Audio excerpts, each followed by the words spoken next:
যে আমরা মূলত আজকে হিসাবের শ্রেণী বিভাগ এবং আধুনিক ও সনাতন পদ্ধতিতে ডেবিট ক্রেডিট নির্ণয় 22 নম্বর পেজে এবং 23 নম্বর পেজে একটা ছোট্ট জার্নাল এবং জার্নালের কিছু গুরুত্বপূর্ণ টিপস এবং পরীক্ষায় আসার মতো কিছু গুরুত্বপূর্ণ জার্নাল করব, সেই সাথে চ্যাপ্টার টুর থিওরি যেগুলো আছে সেই থিওরিগুলো আলোচনা করব। তো এটা কি দেখার কেউ সুযোগ পাইছিলেন? সু- কেউ কি দেখছেন একটু, যারা আমাদের হ্যান্ড নোটটা জি নিয়েছেন এবং পেইড ক্লাসটা নিয়েছেন জি যাদের স্যার। কাছে চলে গেছে? দেখছেন? জি স্যার, জি দেখার স্যার। সুযোগ হয়েছে। আচ্ছা, মমিন ভাই দেখছেন তাই তো? জি স্যার। আচ্ছা, ইফতেখার ভাই কি আমিও দেখছেন? কিছুটা দেখছি। রাশেদ ভাই দেখছেন, থ্যাংক ইউ ভেরি মাচ। আর কে দেখছেন? আর কে দেখছেন একটু কাইন্ডলি বলবেন, মানে তারা ক্লাসটা খুব এনজয় স্যার করবেন, আমি একদমই পানির মতো সহজ। হ্যাঁ, দেখেছি। তা আচ্ছা, স্যার দেখেছি। আমি দেখেছি। Thank you very much Mostafizur ভাই। আর কে দেখেছেন একটু কাইন্ডলি বলবেন। স্যার আমি দেখেছি ইমন। আচ্ছা, ইমন ভাই, থ্যাংক ইউ ভেরি মাচ। কোনো প্রশ্ন কি আছে? প্রশ্ন থাকলে সেটা নোট ডাউন করে রাখেন, আমরা তো আবার উম, এটা তো আপনাদের রিভিশন হয়ে যাবে। সো বিশেষ করে যারা নন কমার্স ব্যাকগ্রাউন্ডের তারা অবশ্যই অবশ্যই আমাদের ক্লাসগুলো শুরুর আগে আমি যেটা বলে নিব, বা আপনারা তো বুঝতে পারবেন যে যেমন আজকে ক্লাস শেষ হয়ে গেলে পরের ক্লাসে আমি কি টপিকস আলোচনা করবো সেটা কিন্তু বুঝে যাবেন এবং আমি বলেও দিব। সেক্ষেত্রে একটু স্যার দেখে আমি নিবেন, পারি নাই স্যার। তাহলে হয়ে যাবে। আর রাব্বি ভাই পারেন না, এটা খুবই ব্যাড লাক। এত সরি সুন্দর স্যার, করে। আমি মানে মোবাইলে আমি ফাংশনের আসলে জন্য হ্যান্ড নোট নিতে পারিনি, আচ্ছা হ্যান্ড নোট পাবো হয়তো বা এই উইকে, আচ্ছা, যার ঠিক কারণে আছে। আমিও দেখতে পারি। আচ্ছা, ওকে, কোনো ব্যাপার না। আপনি যেহেতু কিছু করার নাই, আপুরা কেউ পারছেন? ফারজানা আপু অনেকদিন ধরে ক্লাসের জন্য ওয়েট করছিলেন, অনেকদিন ধরে নিয়ে রাখছেন। কি বলেন, আপনার কি খবর?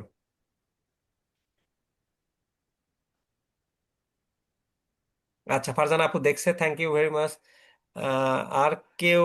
আচ্ছা, মোটামুটি দেখছেন। আসো, আমার মনে হয় ক্লাসটা জার্নি। নিউজে ছিলাম তো স্যার, ওই জন্য আমি আবার একটু দৌড়ের উপরে দেখেছি। আমি আগেই দেখেছি, আপনি আচ্ছা, যখন আমাকে প্রথমে নোট দিয়েছিলেন তখনই দেখেছি।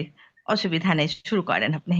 সো যাক, তাহলে আমরা ক্লাসটা ইনশাল্লাহ একদমই আপনাদের কাছে পানির মতো সহজ হবে যারা দেখে ফেলছে। ইনশাল্লাহ। আচ্ছা, ওকে, আমরা এখন হচ্ছে ক্লাসটার প্রথম ভাগে আমরা হচ্ছে এই চ্যাপ্টারের থিওরিটা পড়বো। হ্যাঁ, থিওরিটাও তো গুরুত্বপূর্ণ। প্রথম 25-30 মিনিট হয়তো বা আমাদের থিওরিটা লাগবে সময় শেষ করতে। তারপর দেন আমরা বাকিটুকু পার্ট আমরা মূল অঙ্ক করার জন্য যে বিষয়গুলো আমাদের জানা লাগবে, খুব গুরুত্বপূর্ণ বিষয়, সেগুলো আমরা আলোচনা করবো আর কি। তো চলেন আগে আমরা কি থিওরিটা একটু আলোচনা করে নেই।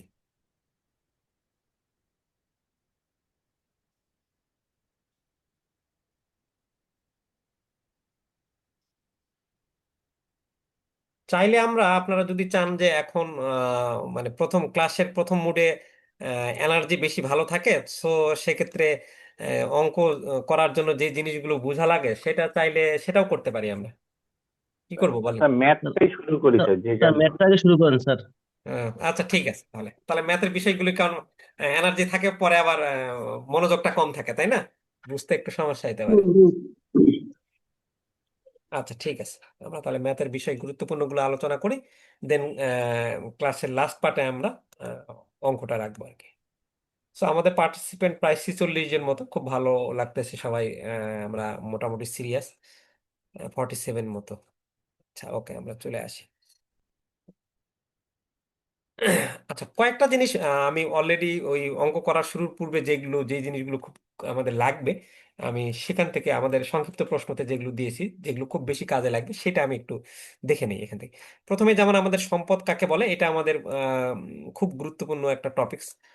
এটা খুব লাগে আর কি, এই জন্য আমি এখান থেকে একটু দেখে নেই। এবং এটা আপনার ম্যাথ করার ক্ষেত্রেও লাগবে, এবং আমরা যখন শর্ট কোয়েশ্চেনে পড়বো, আমাদের শর্ট কোয়েশ্চেন হিসেবেও আসবে এটা, তারপর ডিফারেন্স হিসেবেও আসে। খুবই খুবই গুরুত্বপূর্ণ একটা প্রশ্ন আমরা বলতে পারি যে আমাদের অ্যাকাউন্টিং এ যদি সম্পদ, দায়, আয়, ব্যয় এগুলো কাকে বলে এগুলো আসে। হ্যাঁ, তো এই যে সম্পদ কাকে বলে এই প্রশ্নটা খুব আসে, সো এই প্রশ্নটা এখন মূল জিনিস বোঝার সময়ই লাগবে। সো আমি প্রথমে এটা একটু আলোচনা করে নিই যে সম্পদ হলো ব্যবসার এমন কিছু জিনিস যা তার নিজস্ব মালিকানায় থাকে, অর্থাৎ ব্যবসার মালিকানায় থাকবে সম্পদ বলতে, যা থেকে ভবিষ্যতে আর্থিক সুবিধা পাওয়া যাবে। এই জিনিসটা থেকে আমি ভবিষ্যতে আর্থিক সুবিধা পাবো এবং ভবিষ্যতে ব্যবসা প্রতিষ্ঠানকে এটা একটা সুবিধা দিবে, সেটাই হলো সম্পদ। যেমন নগদ টাকা, দেখেন নগদ টাকা আপনার ব্যবসা প্রতিষ্ঠানের যদি মালিকানায় থাকে, এবং এই নগদ টাকা দিয়ে ভবিষ্যতে আপনি চাইলে বেতন দিতে পারবেন, কোনো জমি কিনতে পারবেন, অনেক কিছু আর্থিক সুবিধা কিন্তু আপনি পাবেন, এবং ভবিষ্যতে এই নগদ টাকাটা আপনাকে আর্থিক সুবিধা দিবে। তারপর যন্ত্রপাতি আমি যদি বলি, যন্ত্রপাতি ব্যবসা প্রতিষ্ঠানের মালিকানায় থাকে, এবং এই যন্ত্রপাতি দিয়ে আপনি হয়তো বা কোনো একটা প্রোডাক্ট উৎপাদন করবেন। এই যন্ত্রপাতি যেই প্রোডাক্টটা উৎপাদন করে বিক্রি করবেন, সেটার কারণে আপনি আর্থিক সুবিধা পাচ্ছেন কিন্তু হ্যাঁ, তো এইভাবে যন্ত্রপাতি ভবন বলতে বিল্ডিং, গাড়ি ইত্যাদি, এগুলো মেইনলি ব্যবসা চালাতে আমাদের সাহায্য করে। সো এগুলো হচ্ছে সম্পদের উদাহরণ। এখন নর্মালি স্পর্শনীয়তা এবং অর্থনৈতিক মূল্যের ভিত্তিতে সম্পদকে কয় ভাগে ভাগ করা হয়? আমরা বলছি যে দুই ভাগে ভাগ করা যায়, যেটা স্পর্শনীয় সম্পদ এবং অস্পর্শনীয় সম্পদ। হ্যাঁ, তো এটাকে আমরা এবার নিয়ে আসছি কিসের জন্য? এবং এটা নিয়ে আসছি যে আমি দেখলাম এবার যে আপনার এই রিলেটেড একটা প্রশ্ন কিন্তু আসছে, যে tangible asset, intangible asset. Tangible asset মানে স্পর্শনীয় সম্পদ, ইনট্যানজিবল অ্যাসেটস মানে অস্পর্শনীয় সম্পদ। হ্যাঁ, 6 BPA তে আপনারা দেখবেন যে আপনাদের আম, এই কারেন্ট অ্যাসেটস ভার্সেস লায়াবিলিটিস মানে পার্থক্যতে আসে। সো আমরা বলছি যে পার্থক্যগুলো খুব গুরুত্বপূর্ণ। অ্যাকাউন্টিং এ সহজে পাস করতে গেলে আমরা পার্থক্যগুলো এবং শর্ট কোশ্চেনগুলো খুব গুরুত্ব সহকারে পড়বো, কারণ এগুলো হচ্ছে ম্যাথের মতন মার্কস, এবং যারা ম্যাথ ভয় পান থিওরিতে প্রায় 40 মার্কসের মতন থাকবে। সো ওইগুলো আমরা একটু ভালো করে বোঝার চেষ্টা করবো। তারপরে এই যে debit versus credit, journal versus ledger, এই প্রশ্নগুলো আসছে কিন্তু, হ্যাঁ, পরীক্ষাতে। সো এইগুলো আমরা পার্ট ইর শর্ট কোয়েশ্চেন আকারে দিয়েছি, ওই শর্ট কোয়েশ্চেন পড়লে এখানে আপনার ডিফারেন্স কভার হয়ে যাবে। আবার এই যে দেখেন চলতি সম্পদ ভার্সাস মানে current asset versus fixed asset. So বাংলায় বলে চলতি সম্পদ, স্থায়ী সম্পদ। আমি কিন্তু এই যে টেকনিক্যাল ওয়ার্ডগুলো লিখে দিয়েছি, যে সেদিন আমিনুর ভাই বললো যে টেকনিক্যাল ওয়ার্ডগুলো না থাকলে যদি প্রবলেম হয়, এই জন্য আমি আপনাদের বাংলা ভার্সন বইগুলোতেও টেকনিক্যাল ওয়ার্ডগুলো লিখে দিয়েছি। তারপর স্পর্শনীয় সম্পদ versus tangible assets versus intangible assets, এটা 6 BPA তে আসে। অর্থাৎ আমার সম্পদের কাকে বলে এবং সম্পদের প্রকারভেদগুলো খুব ভালো করে জানতে হবে। এটা সংক্ষিপ্ত প্রশ্ন হোক বা ডিফারেন্স আকারে হোক, খুবই খুবই গুরুত্বপূর্ণ এগুলো। তারপর current liabilities versus long term liabilities, এটা আসে নাই কিন্তু 6 BP তে চলে আসতে পারে, রেভিনিউ ভার্সাস এক্সপেন্সেস। সো এই জন্যই আমরা সম্পদ কাকে বলে, সম্পদ দিয়ে আমরা শুরু করলাম। এবং আমরা সম্পদকে দুই ভাগে ভাগ করছি, একটা ট্যানজিবল অ্যাসেটস, একটা ইনট্যানজিবল অ্যাসেটস। ট্যানজিবল অ্যাসেটস বলতে যেই সকল সম্পদগুলো আপনি দেখতে পারবেন, ধরতে পারবেন, ছুঁতে পারবেন, যেমন ভূমি, দালান কোঠা, যন্ত্রপাতি, আসবাবপত্র, এই সম্পদগুলো কিন্তু আপনি চাইলে ছুঁইতে পারবেন। বাট কিছু কিছু সম্পদ আছে ইনট্যানজিবল অ্যাসেট, যেগুলোকে চোখে দেখা যায় না, ধরা যাওয়া যায় না, বা হাতে ছোঁয়া যায় না, স্পর্শ করা যায় না, সেগুলোকে আমরা ইনট্যানজিবল অ্যাসেটস বলি। তাহলে এই যদি tangible assets versus intangible assets আপনার আসে পরীক্ষায়, তাহলে আপনি কিন্তু প্রথমে সংজ্ঞা দিলেন আর একটা করে উদাহরণ দিয়ে দিলেন, তাহলে ডিফারেন্স আকারে এটা হয়ে গেল। বা যদি শর্ট কোয়েশ্চেন আকারে আসে, তো ছোট এতটুকু লিখলেই আনাপ 2 মাসের জন্য। এই উদাহরণগুলো কি কি হতে পারে? সুনাম, প্যাটেন্ট, ট্রেডমার্ক, কপিরাইট, রয়্যালিটি। কারণ আপনি জানেন যে একটা কোম্পানির সুনামকে কিন্তু আপনি ধরতে পারবেন না, ছুঁইতে পারবেন না। আবার আম, উপস্থাপনের দিক হতে সম্পদকে কয় ভাগে ভাগ করা হয়? উপস্থাপনের দিক থেকে আমরা সম্পদকে 4 ভাগে ভাগ করি, যেটা হলো স্থায়ী সম্পদ, চলতি সম্পদ, অলীক সম্পদ বা ভুয়া সম্পদ, 4 নম্বর হচ্ছে বিনিয়োগ। যেটা আপনাদের গত বছরে এই যে পার্থক্য আকারে আসছিল, যে দীর্ঘমেয়াদী সম্পদ, নন কারেন্ট অ্যাসেট বা ফিক্সড অ্যাসেট বা স্থায়ী সম্পদ কাকে বলে। আবার এটা শর্ট কোয়েশ্চেন আকারেও আসতে পারে। এই আম, বিষয়গুলো আমাদের খুব ভালো করে বুঝতে হবে, কারণ ফিক্সড অ্যাসেট, কারেন্ট অ্যাসেট, এই জিনিসগুলো আমাদের পরবর্তীতে অঙ্ক করার ক্ষেত্রে কাজে লাগবে, বা অ্যাসেট কি সেগুলো ভালো করে চিনতে হবে আমাদের। সো আমরা প্রথমেই আসি যে ফিক্সড অ্যাসেট কাকে বলে।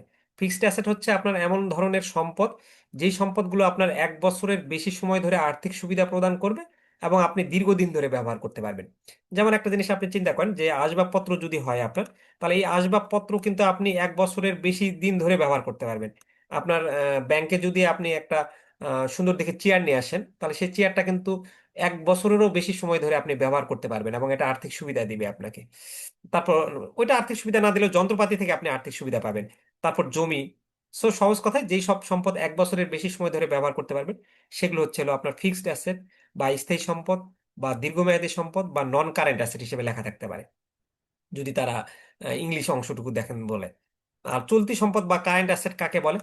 আমরা চলতি সম্পদ বা কারেন্ট অ্যাসেট সেগুলোই যেই সম্পদগুলোকে 1 বছর বা তার কম সময়ের মধ্যে নগদ অর্থে রূপান্তর করা যায়, তাকে চলতি সম্পদ বলে। এই উদাহরণগুলো খুবই খুবই ভালো করে মুখস্থ করবেন। এগুলো চ্যাপ্টার 3-তে যখন আমরা রেশিওর অঙ্ক করতে যাব, তখন আমাদের ফিক্সড অ্যাসেট এবং কারেন্ট অ্যাসেট ভালো করে চিনতে হবে।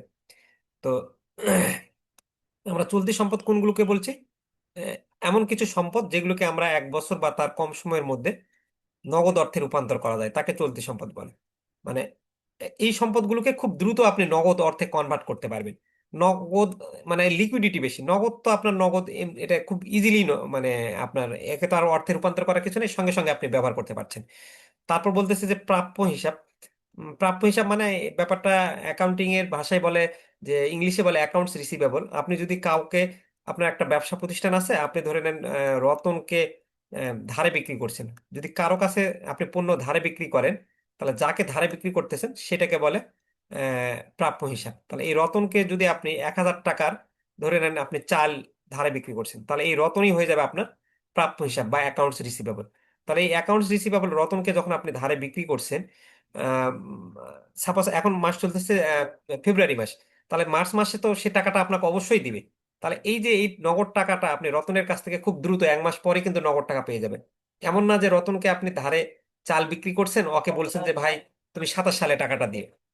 আচ্ছা, আমার এখানে আজান দিচ্ছে, আমি আজানের 2 মিনিট বিরতি, বা আজান যতক্ষণ না শেষ হয় ততক্ষণ বিরতি নিচ্ছে। আজান শেষ হলে আবার শুরু করবো।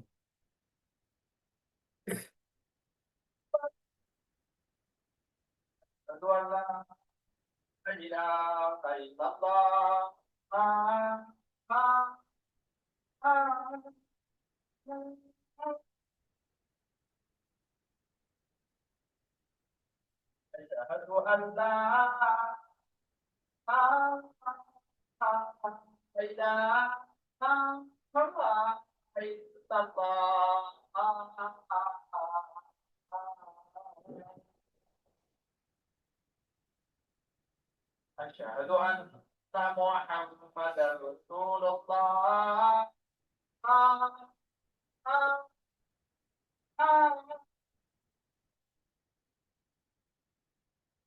أشهد أن محمدا رسول الله.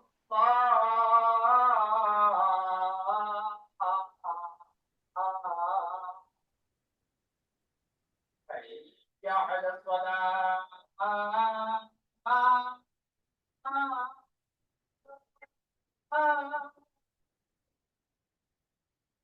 حي على الصلاة.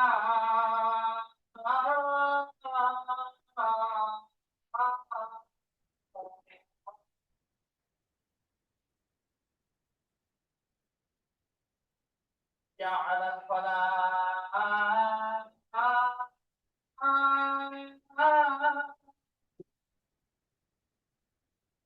حي على الفلاح.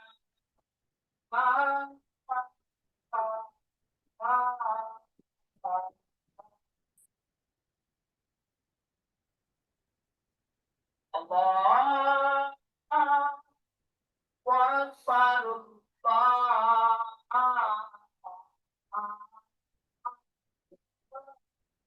الله أكبر. لا إله إلا الله.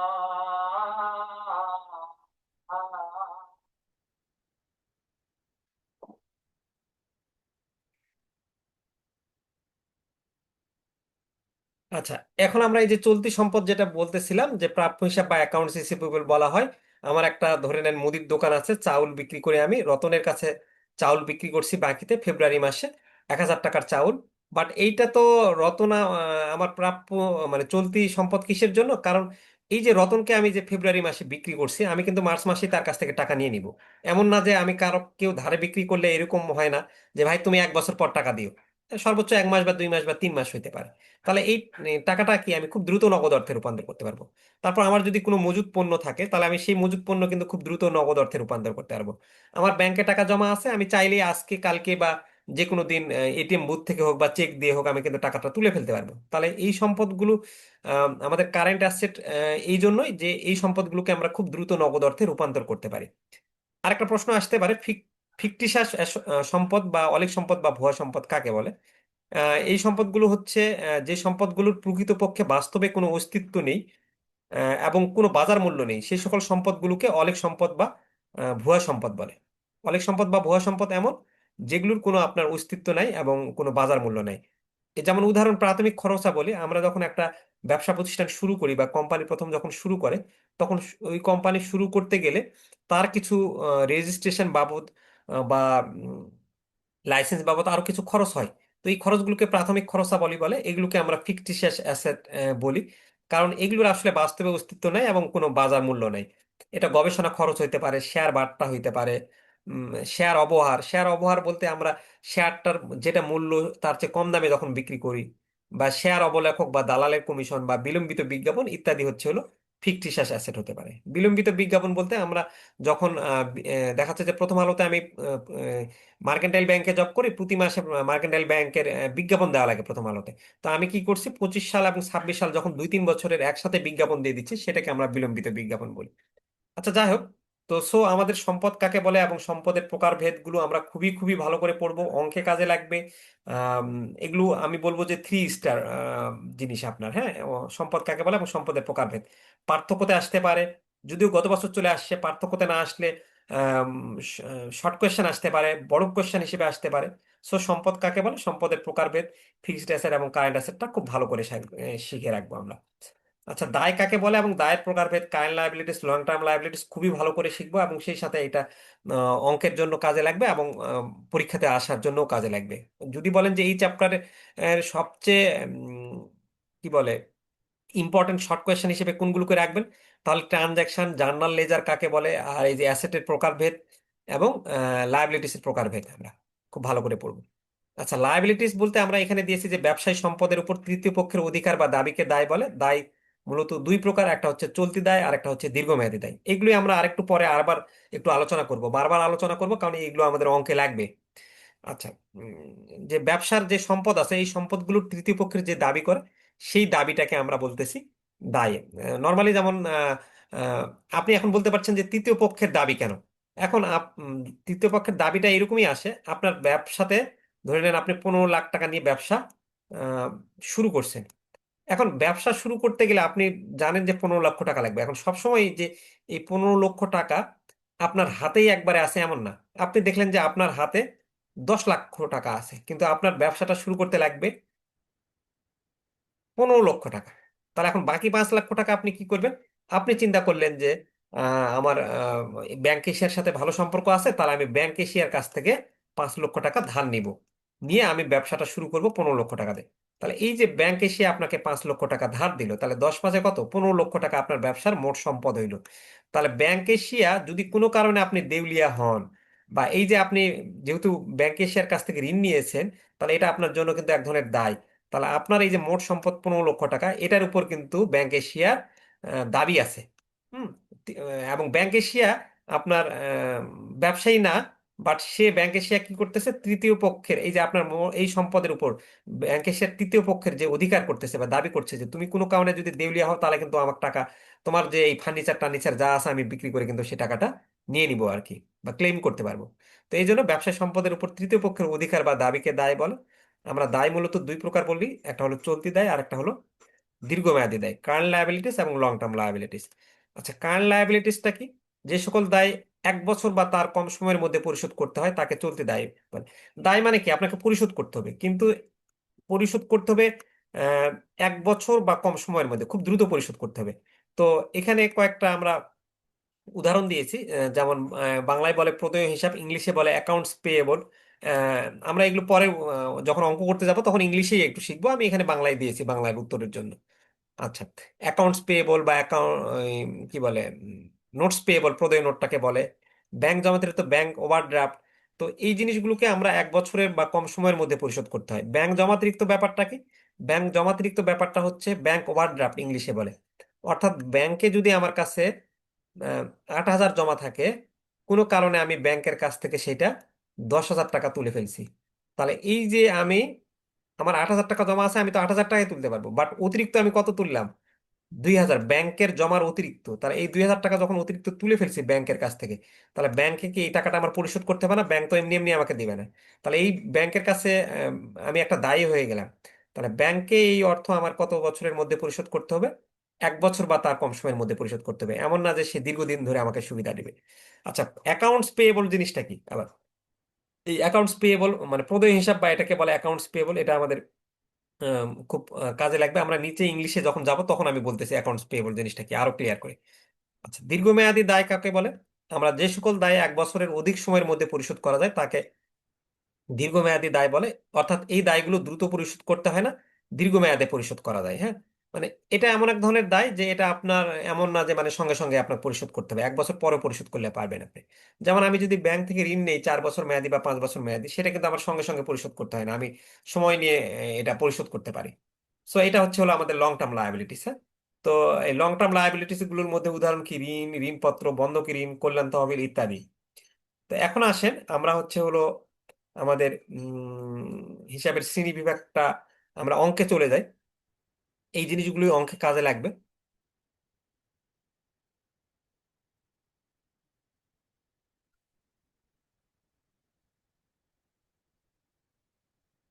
আমি একটা, আচ্ছা আপনারা যেটা কাজ করবেন তার আগে আমি দেখাই যে এই যে হিসাবের শ্রেণী বিভাগ নিয়ে আমি আলোচনা করব, আমি আগে থেকে কিউআর কোড স্ক্যান করে দিয়েছিলাম, যারা পরবর্তীতে বই নেবেন বা পাবেন, তারা এই কিউআর কোডটা স্ক্যান করে আগে আগে কিউআর কোডটা স্ক্যান করবেন, স্ক্যান করে ভিডিওটা দেখবেন, দেন তারপর আপনি হিসাবের শ্রেণী বিভাগে এখানে যা লেখা আছে তা পড়বেন। এবং সাথে এই যে আমাদের যে লাইভ ক্লাসটা হয়ে যাচ্ছে, এবং এটা আমি তো রেকর্ড করে রাখতেছি, এটা আপনাদের ফেসবুক সিক্রেট গ্রুপে আপলোড করে দিব। তখন আপনারা আবার এখান থেকে ভিডিওটা অবশ্যই দেখে নেবেন, সো ডাবল আপনার যেন রিভিশন হয়ে যায়। তারপর আমরা আজকে আধুনিক ও সনাতন পদ্ধতিতে ডেবিট ক্রেডিট কিভাবে নির্ণয় করা হয়, পাশে ভিডিও কিউআর কোড দিচ্ছে, এটা দেখে নিলে আপনার এই জিনিসটা খুবই পান্তাভাত ইজিলি মনে হয়ে যাবে আর কি।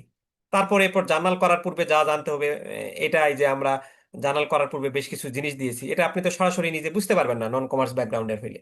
তাহলে তখন আপনি এই কিউআর কোডটা স্ক্যান করলেই, আপনি রাতের বেলা দেখতেছেন, সাথে সাথে লিমন স্যার হাজির, আপনি এটা দেখে আপনি এটা পড়ে নিলেন কিন্তু তখন, এবং এটা দেখে নিলেন সাথে আজকে আমরা যে ক্লাসটা করতেছি, পরে আবার দরকার হলে এই লাইভ ক্লাসটা দেখলেন, তাহলে আপনার অ্যাকাউন্টিং মানে একদমই দেখবেন যে পানির মতো সহজ হয়ে যাচ্ছে। কারো আর বই বাজারের মেটামেন্টর বলেন, কি বলে, ছাত্রবন্ধু, স্টার পাবলিকেশন, ওইদিকে সুমন, কারো বই এগুলো ভাবে এরকম ভাবে পাবেন না আর কি।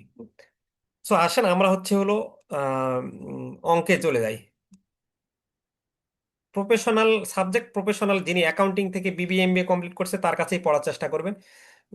আপনার মতন ব্যাংকে জব করে তার কাছে পড়তে গেলে সেই তো 5-6 দিন ধরে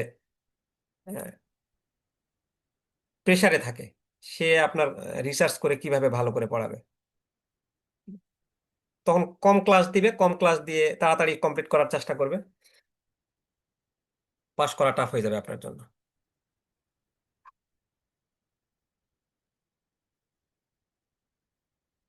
আচ্ছা স্লাইডটা দেখা যাচ্ছে কিনা একজন একটু বলবেন কাইন্ডলি। আমরা হ্যাঁ, অঙ্ক দেখা করার, জি যাচ্ছে। দেখা যাচ্ছে। আচ্ছা ওকে। দেখা আচ্ছা, যাচ্ছে। আচ্ছা আর যারা প্রথম মানে যারা আপনার হচ্ছে এর আগে, আমি এটা আলোচনা করার পর তাদের কাছে শুনবো যে তারা যারা আগে ভিডিও দেখছে তাদের কাছে কিরকম লাগতেছে, সো তাদের মতামতটা শুনে আপনারা পরের ক্লাসগুলোতে এরভাবে করার চেষ্টা করবেন আর কি। আচ্ছা এখন এই যে জিনিসগুলো বললাম আমি অনেকটা সেই জিনিসগুলোই বলবো, কারণ এই এই জিনিসগুলো আমাদের প্রথম দিকের ক্লাসে আমি বারবার বলবো, কারণ অঙ্ক করার ক্ষেত্রে এই জিনিসগুলো আমাদের লাগবে। বেসিক অ্যাকাউন্টিং এ যে জিনিসটা বলা হয় যে আপনার ফাউন্ডেশন যত শক্তিশালী হবে, যেমন বিল্ডিং এর ক্ষেত্রে আমরা বলি যে ফাউন্ডেশন যত শক্তিশালী সেই বিল্ডিংটা তত শক্তিশালী। সো বেসিক অ্যাকাউন্টিং এর অঙ্ক আপনি যত এর আগে সূত্রগুলো বা নিয়মগুলো জানবেন ভালো মতো, তত আপনি অঙ্ক ভালো পারবেন আর কি।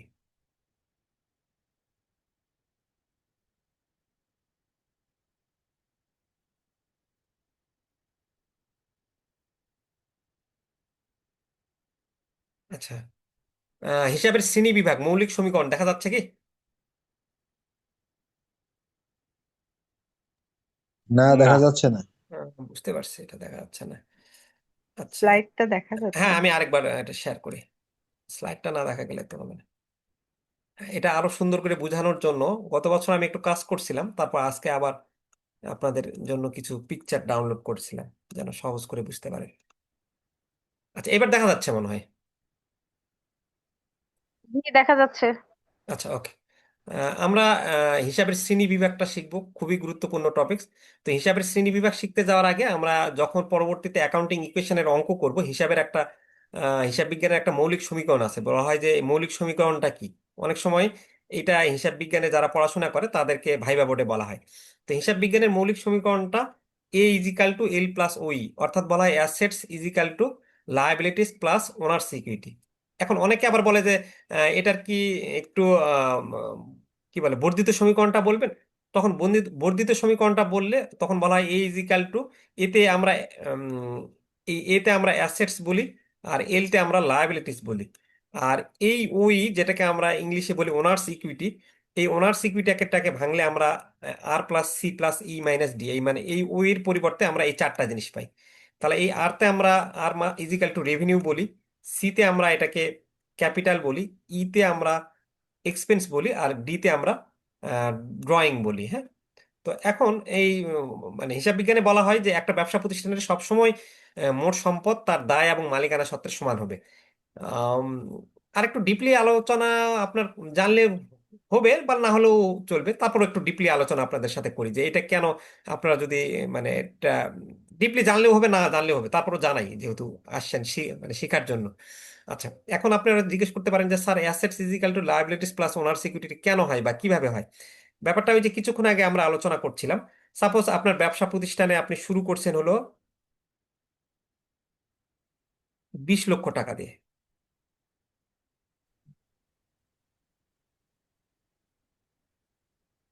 তাহলে এই 20 লক্ষ টাকা হলো আপনার অ্যাসেটস ব্যবসা প্রতিষ্ঠানের।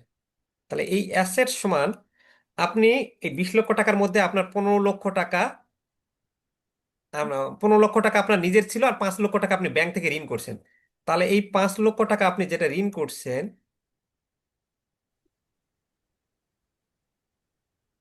5 লক্ষ টাকা ঋণ করছেন, এটা যেহেতু ঋণ করছেন এটা আপনার কিন্তু দায়, টাকাটা আপনার পরিশোধ করতে হবে। সো এটা হলো আপনার লায়াবিলিটিস। আর বাকি 15 লাখ টাকা আপনি নিজে দিচ্ছেন। তাহলে আপনি যেটা দিচ্ছেন, মালিক যেটা দিবে ব্যবসা প্রতিষ্ঠানের, সেটা মালিকের অধিকার। উইতে ওনার সিকিউরিটি মানে মালিকের মালিকানা সত্ত্ব। তাহলে এই 15 লক্ষ টাকা হচ্ছে মালিকের অধিকার। তাহলে এই যে দেখেন ব্যবসা প্রতিষ্ঠানের মোট সম্পদ 20 লাখ, মালিক দিছিল 15 লাখ, আর সে ব্যাংক থেকে ঋণ করে নিয়ে আসলো 5 লাখ টাকা। তাহলে এই 15 × 5 কত? 20 লাখ টাকা হয় টোটাল সম্পদ তার, 20 লাখ টাকা। আর এই 20 লাখ টাকার মধ্যে হচ্ছে হলো আবার ব্যাংক যেহেতু দিছে 5 লাখ, সে ক্লেম করবে 5 লাখ টাকা। এবং এই 15 লাখ টাকা কে দিল? মালিক দিল। এই মালিক দিল এই জন্য মালিক যতটুকু দিছে ততটুকুই দাবি করতে পারবে। কারণ আমরা সবসময় আরেকটা জিনিস মাথায় রাখতে হবে, অ্যাকাউন্টিং এর অঙ্ক যখন করব আমরা, ওই যে একটা প্রথম দিন আমরা থিওরি শিখলাম যে ব্যবসা প্রতিষ্ঠান আলাদা, মালিক আলাদা।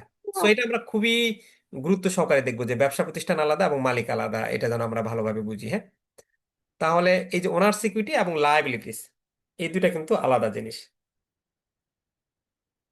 একটা ব্যবসা প্রতিষ্ঠানের মোট সম্পদের উপর মালিক যতটুকু দিবে সে ততটুকুই দাবি করতে পারবে। যেহেতু আমরা সবসময় ব্যবসা প্রতিষ্ঠানের অঙ্ক করি, তাহলে ওই ব্যবসা প্রতিষ্ঠানের সম্পদ 20 লাখ, তখন মালিক বলবে যে ব্যবসা প্রতিষ্ঠান বলবে যে তুমি এই 20 লাখ টাকার টোটাল ক্লেম করতে পারবে না, কারণ তুমি দিছো 15 লাখ টাকা, আর বাকি 5 লাখ টাকা তো তুমি ঋণ করে নিয়ে আসছো, বা ঋণ করে দিছো। তাহলে যে ঋণ করছে সে এটার উপর ক্লেম করবে। সো এইভাবে assets is equal to liabilities plus owner security হয়।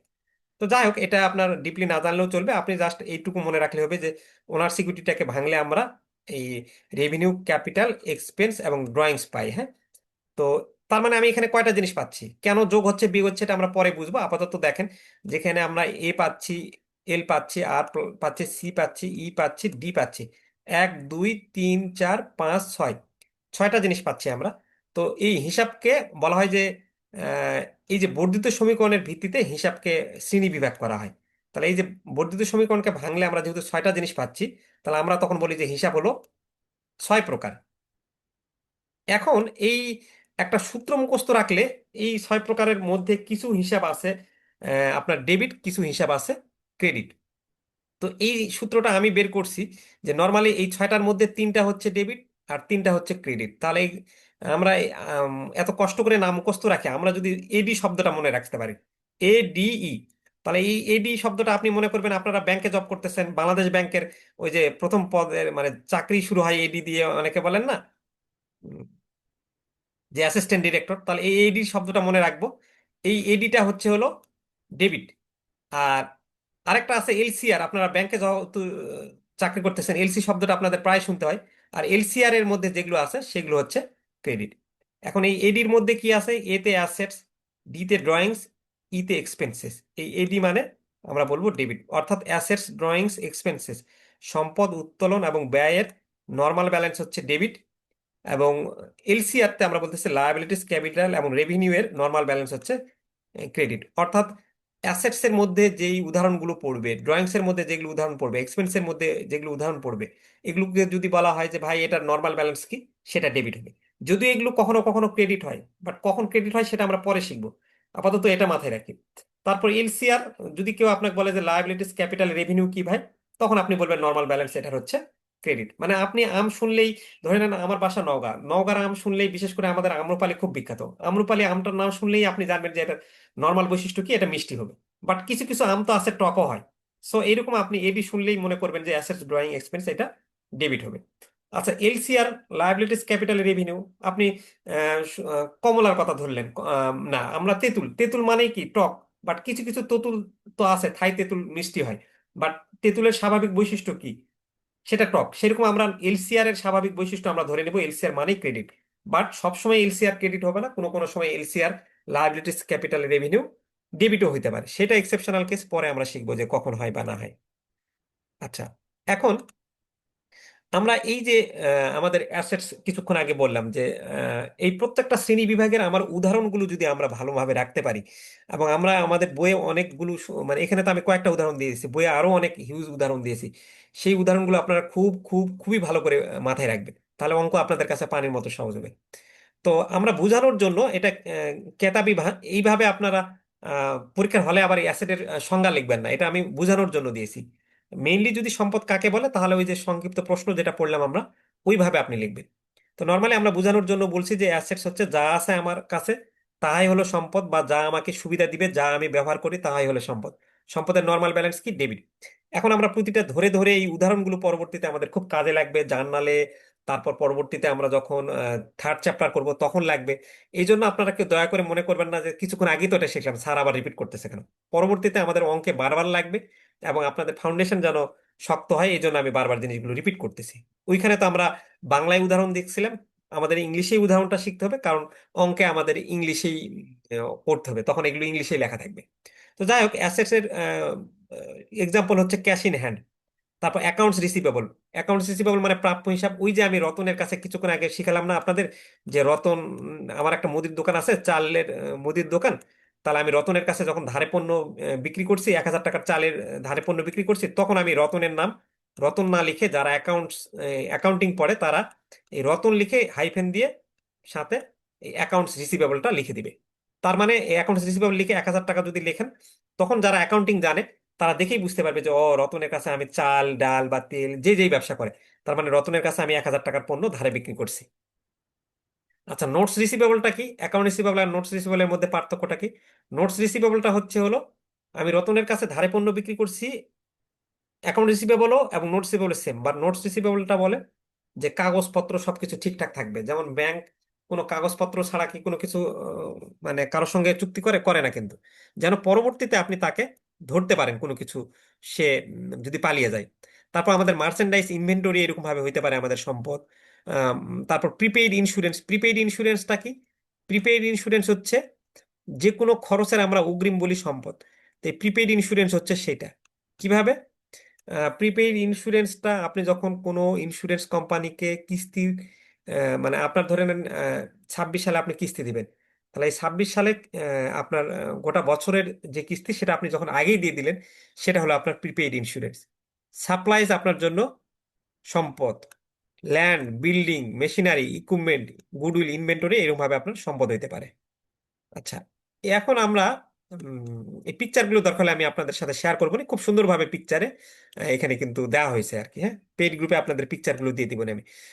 এখানে দেখেন কয়েকটা আমরা ছবি দিয়েছি, এবং ছবির পাশে আমরা সম্পদগুলো দিয়েছি যেন আপনার খুব ইজিলি মনে থাকে। ক্যাশ ইন হ্যান্ড, টাকার ছবি দেখতেছি আমরা। অ্যাকাউন্টস রিসিভেবল, এই যে রিসিভেবল লিখছে প্রাপ্য হিসাবে, আপনি ডায়েরিতে লিখে রাখবেন কে কে বাকি আছে। নোটস রিসিভেবল, ডকুমেন্ট সহ হবে। মার্চেন্ডাইজ ইনভেন্টরি, মজুত পণ্য, আপনার এই যে পণ্য ইয়াতে রাখা আছে। প্রিপেইড ইন্স্যুরেন্স, ইন্স্যুরেন্স লেখা আছে। সাপ্লাইস আপনার জন্য সম্পদ। ল্যান্ড, এই যে জমির ছবি দিয়েছি আমরা। বিল্ডিং আপনার জন্য সম্পদ। মেশিনারি, যন্ত্রপাতির দিয়েছি আমরা। সো সম্পদের তালিকা যেন আপনাদের মাথায় খুব ইজিলি মনে হয়, এই জন্য আমরা কিন্তু এটা ছবিটা দিয়েছি। আচ্ছা, ড্রয়িং, আমরা ওই যে কিছুক্ষণ আগে শিখলাম যে উম, এটা প্রত্যেকটার বিষয়গুলো মাথায় রাখতে হবে কিসের জন্য, কারণ আমাদের অঙ্ক করতে প্রত্যেকটা জিনিস লাগবে, এই জন্য প্রতিটার সংজ্ঞাগুলো আমরা বুঝতেছি ভালো মতো। আচ্ছা, ড্রয়িং মানে উত্তোলন। মালিক তার নিজ প্রয়োজনে ব্যবসা প্রতিষ্ঠান থেকে যা কিছু নিবে তাই হচ্ছে উত্তোলন। অর্থাৎ মালিক নিলে উত্তোলন। ওই যে আমরা বলতেছি ব্যবসা প্রতিষ্ঠান আলাদা, মালিক আলাদা, আমরা ব্যবসা প্রতিষ্ঠানের অঙ্ক করি, সবসময় অঙ্ক যখন করব তখন আমরা মাথায় রাখবো যে আমি ব্যবসা প্রতিষ্ঠানের অঙ্ক করছি, মালিকের না। অর্থাৎ মালিক যখন ব্যবসা প্রতিষ্ঠান থেকে নিয়ে তার ব্যক্তিগত কাজে কোনো কিছু লাগাবে, তাহলে সেটাকে তখন আমরা বলবো উত্তোলন। আর উত্তোলনের স্বাভাবিক ব্যালেন্স ডেবিট, কারণ কিছুক্ষণ আগে শিখলাম আমরা এডি, অ্যাসেটস ড্রয়িং এবং এক্সপেন্সেস ডেবিট হয়। উদাহরণ ছেলের স্কুলের বেতন প্রদান। এখন মালিকের ব্যবসাতে আছে, আর এই বাচ্চা আসে বলতেছে যে বাবা আমার 20,000 টাকা স্কুলে বেতন দিতে হবে। যারা ঢাকাতে ইংলিশ মিডিয়ামে স্কুলে পড়ান তাদের তো একটু টাকা বেশি লাগে। তো তখন উনি এই ওই মুহূর্তে তার আলাদাভাবে টাকা নেই, তার ক্যাশ বাক্স থেকে যখন টাকাটা দিয়ে দিল, তখন এই টাকাটা দিয়ে দিল, তখন কি বলে ব্যবসা প্রতিষ্ঠান বলতেছে যে এই যে তুমি আমার কাছ থেকে টাকা নিলা, আমার ব্যবসা প্রতিষ্ঠান থেকে, এটা তো তুমি তোমার ব্যবসার কাজে লাগালা না, এটা ব্যক্তিগত কাজে লাগালা। সো এটা এই যে তুমি টাকাটা তুলে নিলা, তার মানে কিন্তু পরবর্তীতে এই টাকা তুমি আমার উপর আর দাবি করতে পারবে না। তুমি ধরে নাও আমাকে 50,000 টাকা দিছিলা, এই 50,000 টাকা তুমি আগে আমাকে দাবি করতা, কিন্তু এই 50,000 টাকার মধ্যে 20,000 টাকা কিন্তু তুমি তুলে নিলা। তাহলে তুমি এখন আমাকে পরবর্তীতে আমার কাছ থেকে 30,000 টাকা দাবি করবা, কারণ এই 20,000 টাকা তো আমার কাজে লাগাওনি, তুমি তুমি ব্যক্তিগত কাজে লাগাইছো তুলে। সো এরকম মালিক যদি ব্যবসা প্রতিষ্ঠান থেকে তুলে নিয়ে ব্যক্তিগত কাজে ব্যবহার করে, সেটাকেই অ্যাকাউন্টিং এ উত্তোলন বলে। সো আমার মনে হয় এটা খুবই ইজিলি বোঝা গেছে এখন। আপনারা ছবি দেখে খুব সহজেই যেন বুঝতে পারেন, এই জন্য আমরা নিয়ে এই ছবিগুলোর চেষ্টা করছি এবং উদাহরণগুলো সহজ করে দেওয়ার চেষ্টা করছি। আচ্ছা, এক্সপেন্স বা ব্যয় কি? আমরা নর্মালি ব্যয়ের সংজ্ঞা এইভাবে লিখবো না, এটা বোঝার জন্য আপনাদের করছি। ব্যবসা থেকে যে কারণে অর্থ চলে যায় সেটাকে আমরা খরচ বলি। ব্যয়, ক্ষতি, এখানে দ্রুতি হবে না, এখানে আমাদের বই ভুল করে লেখা হয়েছে। ব্যয়, ক্ষতি, খরচ এগুলো সবগুলোকে আমরা ডেবিট বলি। তাহলে ব্যয়, ক্ষতি, খরচ ডেবিট হবে সবই। এমনি মানে সহজ করে বোঝানোর জন্য আমরা দিয়েছি, কারণ আপনার মেইনলি সংজ্ঞাটা যে আপনার হচ্ছে হলো উদাহরণগুলো অঙ্ক করার ক্ষেত্রে কাজে লাগবে। বাট সংজ্ঞাটা হয়তো বা আপনার ওই শর্ট কোয়েশ্চেন বা ডিফারেন্স বা জন্য লাগতে পারে। আচ্ছা, যাই হোক, আপনি যখন পণ্য ক্রয় করেন, পারচেস করেন, তখন কিন্তু আপনার টাকা চলে যায় ব্যবসা থেকে। স্যালারি এক্সপেন্স, আপনি কি বলে বেতন খরচ দিচ্ছেন আপনার কর্মচারীকে, তাহলে এই স্যালারি এক্সপেন্স আপনার চলে যাচ্ছে। ওয়েজেস এক্সপেন্স, মজুরি খরচ। আপনার কেউ শ্রমিক কাজ করছে, তাহলে শ্রমিককে ব্যবসা প্রতিষ্ঠান থেকে অর্থ চলে যাচ্ছে, তাহলে এটা একটা আপনার ধরনের খরচ বা এক্সপেন্স। এরকম ভাবে আপনি যদি কোনো রেন্ট এক্সপেন্স, অফিস ভাড়া নিয়ে করেন, ইউটিলিটিস এক্সপেন্স, ইন্টারেস্ট এক্সপেন্স হতে পারে, অ্যাডভার্টাইজিং এক্সপেন্স হতে পারে। হ্যাঁ, সো এগুলো আপনার এক্সপেন্স একটা। আমাদের বইয়ে আরো তালিকা দেওয়া আছে, সো ওই তালিকাগুলো ভালো করে দেখবেন। আচ্ছা, এখন একটু দেখেন আমরা একটা উদাহরণ। এই যে এক্সপেন্স, মানে আমার ব্যবসা থেকে অর্থ, এক্সপেন্স বাবদ মানে কি অর্থ থেকে চলে যাবে, এই জন্য আমরা প্রথমে দেখাচ্ছি যে এক্সপেন্স অর্থ বাবদ চলে যাচ্ছে। আচ্ছা, এখন আপনি আরেকটা জিনিস আমরা বললাম যে এখানে আহ, এই যে এক্সপেন্সটা আমরা কি বলছি, এক্সপেন্সটা সবসময় নর্মালি ডেবিট হবে। তাহলে কিছুক্ষণ আগে শিখলাম আমরা কিন্তু এডি, অ্যাসেটস ড্রয়িং এবং এক্সপেন্স ডেবিট হয়, এই জন্য আমরা এই দাড়িপাল্লার একটা দিক ডেবিট ধরছি, একটা দিক ক্রেডিট ধরছি, এবং এই ডেবিট সাইডে এক্সপেন্স শব্দটা লিখে দিছি, এটা তাহলে এক্সপেন্স হলো ডেবিট। এখন এই ডেবিট এক্সপেন্সের কিছু উদাহরণ দিয়েছি আমরা, এই যে স্যালারি এক্সপেন্স, মাস শেষে আপনাকে বেতন দিচ্ছে, এটা হলো ডেবিট, বেতন খরচ, এক্সপেন্সের উদাহরণ। রেন্ট এক্সপেন্স, আপনি ভাড়া দিচ্ছেন, এই যে ভাড়ার ছবি দিয়েছি। ইউটিলিটিস এক্সপেন্সটা আপনারা কি, এটা অনেকেই জানেন না। ইউটিলিটিস এক্সপেন্স হচ্ছে হলো আমি একটা অফিসে যখন চালাই, তখন আমার বিদ্যুৎ বিল, পানি বিল, গ্যাস বিল লাগে। তো সেটা আমার ওই পারপাসে আমার যে খরচগুলো যায় সেটাকে আমরা ইউটিলিটিস এক্সপেন্স বা বাংলায় বলি উপযোগ খরচ। তাহলে এই জন্য দেখেন আমরা একটা লাইটের ছবি দিছি, এই যে পানি পড়তেছে, বিদ্যুৎ বিল, পানি বিল, এগুলোকে আমরা ইউটিলিটিস এক্সপেন্সের মধ্যে ধরি। অ্যাডভার্টাইজিং এক্সপেন্স, এই যে আমরা দেখেছি যে বিলবোর্ডে আমাদের অ্যাডভার্টাইজিং বাবদ যায়। আর ডেপ্রিসিয়েশন এক্সপেন্স মানে আমাদের অবচয় খরচ, এটা আমাদের গাড়ির হইতে পারে, আমাদের তারপর মেশিনারির হইতে পারে। যে আমরা একটা জিনিস কেনার পর আমরা ব্যবহার করার কারণে প্রতি বছর ধীরে ধীরে যে ক্ষতিটা হয় সেটাকে আমরা বলি ডেপ্রিসিয়েশন এক্সপেন্স বা অবচয়। একটা গাড়ি আপনি 20 লাখ টাকা দিয়ে কিনলেন, বাট 2 বছর পার হয়ে গেলে তো আপনি আর 20 লাখ টাকা দিয়ে বিক্রি করতে পারবেন না, তখন সে আপনি ওই গাড়িটা বিক্রি করতেছেন 18 লাখ টাকা দিয়ে। তাহলে এই যে আপনার 2 লক্ষ টাকা আপনার চলে গেল, সেটাই হলো আপনার ডেপ্রিসিয়েশন এক্সপেন্স। আচ্ছা,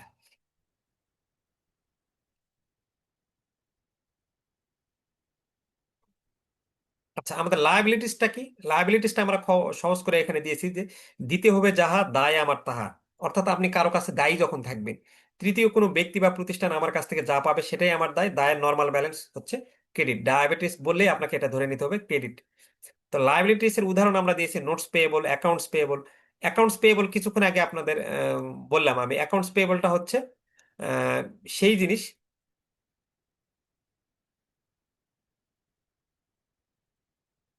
যখন আপনি কাউকে ধারে পণ্য, কারো কাছ থেকে ধার পণ্য ক্রয় করেন। সাপোজ আপনি একটা মুদি, উম, আমি দেখাচ্ছে যে প্রেস থেকে, আমার উদাহরণটা দিয়ে বুঝাই, ধরে নেন বইগুলো নিয়ে আসলাম আমি রাজশাহী প্রেস থেকে, বাকি দিয়ে নিয়ে আসলাম। তাহলে আমি প্রথমে 2 লক্ষ টাকার বই বাকিতে কিনে নিয়ে আসলাম, বা খরচ হইলো 2 লাখ টাকা, আমি এই 2 লাখ টাকা তাকে দিলাম না। এখন আমি বললাম যে ভাই আমি আগে বই বিক্রি করি, তারপর আপনাকে দিব। তাহলে এই যে আমি রাজশাহী প্রেস থেকে 2 লাখ টাকার বই নিয়ে আসলাম, তাহলে নিয়ে আসার পরে তাহলে তার কাছে আমি কি দায়ী হয়ে গেলাম? যখন কেউ কোনো কিছু ধারে পণ্য ক্রয় করে তখন সেটাকে দায় বলে বা অ্যাকাউন্টস পেয়েবল বলে। তাহলে এই রাজশাহীর প্রেসকে আমি যদি বলি যে রাজশাহীর প্রেসের নাম হচ্ছে হলো রিপন, তাহলে এই রিপনের নাম লিখে আমি যদি এই অ্যাকাউন্টস পেয়েবল লিখি, লিখে 2 লাখ টাকা লিখি, তাহলে যারা অ্যাকাউন্টিং এর মানুষ তারা বুঝে যাবে যে ও আচ্ছা, রিপনের কাছ থেকে তার মানে আমরা ব্যবসা পারপাসে কোনো কারণে ধার নিছি। তাহলে এই যে ধার নিছি পণ্যটা বাকিতে কিনছি, তাহলে আমাকে কিন্তু রিপনকে 1 মাস পর হোক, 2 মাস পর হোক, বা 3 মাস পর হোক এটা পরিশোধ করতে হবে। তাহলে আমি ওর কাছে দায়ী থেকে গেলাম। তাহলে অ্যাকাউন্টস পেয়েবল মানেই মনে করবেন যে ধারে পণ্য ক্রয় করছেন বা ধার নিছেন। আনান রেভিনিউ কি? আনান রেভিনিউ হচ্ছে হলো অনুপার্জিত আয়। এটাকে আমরা দায় বলি। অনুপার্জিত আয় মানে যে আয়টা আপনার উপার্জন হয়নি। অর্থাৎ আপনি, এরকম হতে পারে দেখা যাচ্ছে যে এই যে আমি আপনাদের কাছ থেকে পড়ানো বাবদ অগ্রিম টাকাটা নিচ্ছি, সো এটা আমার কিন্তু আনআর্নড রেভিনিউ। যতক্ষণ পর্যন্ত না আমি সেবা দিচ্ছি ততক্ষণ পর্যন্ত এটা আমার অর্জিত আয় হবে না। বাট যখন আমি ক্লাসগুলো দিয়ে ফেললাম তখন এটা আমার রেভিনিউ হয়ে যাবে। তো এটা অনেক সময় দেখা যাচ্ছে যে আপনার উকিল বা আরো অনেকেই কিন্তু আগেই টাকাটা নিয়ে নেয়, যে ভাই আমাকে সেবা দেওয়ার পূর্বেই টাকাটা নিয়ে নেয়। তখন তাহলে আমি যে এই যে আপনার কাছ থেকে টাকা নিয়ে নিলাম আগেই, তাহলে আমি কিন্তু আপনার কাছে দায়ী থাকলাম, কারণ আমাকে ক্লাসটা প্রোভাইড করতে হবে এই পরিবর্তে। তাহলে স্যার যে ট্রাভেল এজেন্সিকে আমরা যে যেমন একটা কি বলে একটা টাকা প্রথমে ই করি, যে বুকিং মানি দিই, সেটাও তো তাহলে আমার আর্ন আর্ন থাকলো না রেভিনিউ হিসেবে? হ্যাঁ, এটা আপনার না, ওই ট্রাভেল এজেন্সির জন্য আনান মানে রেভিনিউ ওই বলে। এজেন্সি, হ্যাঁ, ওনার থাকলো, হ্যাঁ, ব্যবসা প্রতিষ্ঠানেরই তো অঙ্ক, যেহেতু মানে ওনার থাকলো, আমার হ্যাঁ, লাইবিলিটি। হ্যাঁ, ওই ট্রাভেল এজেন্সি হিসেবে যদি আপনি নিয়ে নেন তাহলে আপনার আনান রেভিনিউ। হ্যাঁ, বাট আপনি এখানে আরেকটা জিনিস খুব ভালো বলছেন, ধরে নেন এটা আপনার আপনি সম্ভবত কোন টিভি প্রতিষ্ঠানে আছেন পাশাপাশি, আপনাদের ধরে নেন ওই ব্যবসা প্রতিষ্ঠান যদি ট্রাভেল এজেন্সির এই 30 জন মানুষকে নিয়ে যাবে, ওই মোহনা টিভি সাপোজ কি একটা ট্রাভেল এজেন্সিকে দিল যে তারা তুরস্কে পাঠাবে, তাহলে আপনার এই মোহনা টিভি যে আপনার আগেই 5 লক্ষ টাকা দিয়ে দিল, হুম, এটা যে ট্রাভেল পরে এজেন্সিকে দিবে আমাদের তার স্যালারি আনান থেকে কেটে রেভিনিউ। বাট নিল বা মোহনা সেভাবে টিভির জন্য করে। এটা কি যার বলেন তো, কেমন দেখছেন ভিডিও একটু? হুম, মোহনা টিভির জন্য। এটা তো আমি ধরে নেন আচ্ছা, না, দুইটা এটা বিজনেসের চিন্তা করতেছি, আমি চিন্তা করতেছি যে দুইটা, হ্যাঁ, দুইটা। এটা একটা ট্রাভেল এজেন্সি যে নিছে তাকে তুরস্কে নিয়ে যেতে জি, হবে, তার জন্য আনান রেভিনিউ। বাট মোহনা টিভি যে ট্রাভেল টাকাটা আগে দিল ট্রাভেলের তার জন্য জন্য তো কি? না, না, মোহনার জন্য লাইবিলিটি। না, না, না, ওর আনান প্রিপেড রেভিনিউ মানে তো এক্সপেন্স, লাইবিলিটিস। এই আর কি ভিডিও দেখছেন একটু প্রিপেড দেখেন, এক্সপেন্স, আগে আগে প্রিপেড দেখছেন? এক্সপেন্স, হ্যাঁ, prepaid receivable expense, account receivable. Prepaid expense ঠিক প্রিপেড আছে। এটা এক্সপেন্স, এটা প্রিপেইড এক্সপেন্সটা কিসের ভিতরে যাবে? সম্পদ সম্পদ, না আয় পায় সম্পদ, না দেয়? হ্যাঁ, সম্পদ, সম্পদের সম্পদ। সম্পদের সম্পদের মধ্যে, হ্যাঁ। সম্পদ দিতে, হ্যাঁ। আচ্ছা, এইটা হচ্ছে মোহনা। এটা একটু আমি ডিপলি আলোচনা করছি, পরে যখন যাব। এই যে মোহনা টিভি দিয়ে দিল আচ্ছা, 5 লক্ষ টাকা, তাহলে যখন এই জি, 5 লক্ষ টাকা কি মোহনা টিভি কিন্তু খরচটা অগ্রিম করলো, তাহলে খরচ। যে কোনো খরচের অগ্রিম আমরা বলি সেটা আমাদের জন্য সম্পদ, কারণ এই মোহনা টিভি ভবিষ্যতে এর বিনিময়ে তুরস্কে যাওয়ার সুবিধাটা পাবে। আর অপরদিকে এইটা আবার ফের ওই ট্রাভেল এজেন্সির জন্য দায়, যে দেখ, যে কোনো খরচের অগ্রিম দিবে সেটা তার জন্য সম্পদ। আচ্ছা, যাই হোক, এটা আমরা পরে আসবো একটু ডিপলি, এটা আগেই একটু আলোচনা করছি। আচ্ছা, মর্টগেজ পেয়েবল, পেয়েবল শব্দ দেখলেই সবসময় আপনারা দায় মনে করবেন, এরকম ভাবে ইন্টারেস্ট পেয়েবল, স্যালারি পেয়েবল, এগুলো আমাদের কিন্তু দায়। স্যালারি পেয়েবল মানে কি? আমি যেই কোম্পানিতে চাকরি করতেছি সেটার বেতন আমার 1 মাস পার হয়ে গেছে কিন্তু এখনো আমাকে বেতন দেয় নাই। তাহলে বেতন না দিলে, মানে তার না, ওই ব্যবসা প্রতিষ্ঠান যদি বেতন না দেয়, জানুয়ারি মাস পার হয়ে গেছে, ফেব্রুয়ারি মাস হচ্ছে, বেতন দিচ্ছে না, তাহলে ওই ব্যবসা প্রতিষ্ঠানের জন্য দায় এটা, কারণ তাকে এটা পরিশোধ করতে হবে। অথবা যে কোনো খরচের বাকি যদি থাকে আপনি মাথায় রাখবেন সেটাই আপনার দায়। একটা খরচ সংগঠিত হয়ে গেছে, বাকি আছে, এখনো দিতে হচ্ছে না, দেন নাই, বাকি মানে দায় মনে করবেন, কারণ এটা তো পরিশোধ করতে হবে তাকে। সো এইভাবে এই উদাহরণগুলো আসতে পারে। আচ্ছা, এখন আমরা একটু এরকম কিছু সম্ভবত আমি ছবিও নিলাম আজকে, যে ভাবলাম যে আপনাদের যারা নন কমার্স ব্যাকগ্রাউন্ডের, যদিও খুবই এগুলো ছোট বাচ্চাদের ইয়া হয়, কিন্তু আপনাদেরকে বোঝানোর জন্য, মানুষ লেখাতে যতটা না বোঝানো যায় পিকচারে নাকি তার চেয়ে আরো সহজে বোঝানো যায়, এই জন্য পিকচার গুলো নেওয়া হয়েছে কিছু, আমি চিন্তা ভাবনা করলাম। আচ্ছা, এই যে দেখেন, ডেট মানে কি? ঋণ। আমি যদি ব্যাংক থেকে কোনো ঋণ নেই সেটা কিন্তু আমার লায়াবিলিটিস এর দিকে চলে যাচ্ছে, যে কোনো ধরনের ডেট। তা আমরা কি বলছি, লায়াবিলিটিস এলসি আর লায়াবিলিটিস ক্যাপিটাল রেভিনিউ ক্রেডিট হয়। তাহলে লায়াবিলিটিস এর নর্মাল ব্যালেন্স হচ্ছে ক্রেডিট, এই জন্য আমরা কিন্তু ক্রেডিটের পাল্লা দিকে এটা দিয়ে দিছি, এবং ক্রেডিটের পাল্লাতে লায়াবিলিটিস দিয়েছি, কারণ আমরা জানি যে ডেবিট ক্রেডিট দুই সাইড হয়। তাহলে আমরা এটাকে লায়াবিলিটিসকে ক্রেডিটের দিকে দিয়ে দিলাম। এখন উদাহরণ, আপনার অ্যাকাউন্টস পেয়েবল, নোটস পেয়েবল, তারপর এই যে আনান রেভিনিউ হইতে পারে, আপনি টাকা আগে দিয়ে দিয়েছেন কিন্তু সার্ভিস এখনো স্টিল পেন্ডিং, সার্ভিস দেওয়া হয়নি, তাহলে সেটাই তো ওই যে আমরা ট্রাভেল এজেন্সিকে টাকা দিয়ে দিলাম কিন্তু service still pending, travel agency দিচ্ছে না। মর্টগেজ পেয়েবল দায় হতে পারে, ইন্টারেস্ট পেয়েবল কি বলে সুদ আহ, পাবে, কিন্তু এখনো সুদ আমরা দিচ্ছি না, তাহলে আমার এই সুদ খরচটা কি আমার জন্য দায়। স্যালারিজ পেয়েবল, অ্যাকিউড এক্সপেন্সেস, সো এইভাবে আমাদের দায়গুলো হইতে পারে। আচ্ছা, আমি সবগুলো শ্রেণী বিভাগটা কমপ্লিট করে আপনাদের কাছ থেকে প্রশ্ন নিব। আমার মনে হয় যারা ভিডিও দেখছেন তাদের কাছে একদমই কোনো কিছুই থাকবে না। নর্মালি আমরা খুব সহজ করে বুঝাই, আর সহজ করে বোঝানোর কারণ আছে, কারণ স্টুডেন্টদের বুঝাচ্ছি, পড়ার মধ্যে আছি, ওই কোম্পানিতে জব করে তখন তারা এরকম থাকবে না বোঝানোর ক্ষমতা। আসলে সবসময় যে আপনি ঢাকা ইউনিভার্সিটিতে পড়ছেন বা 10 মিনিট স্কুলে পড়ছেন বলে খুব ভালো বোঝাতে পারবেন এমন না। আচ্ছা, এখন আসেন যে ক্যাপিটাল মানে মূলধন।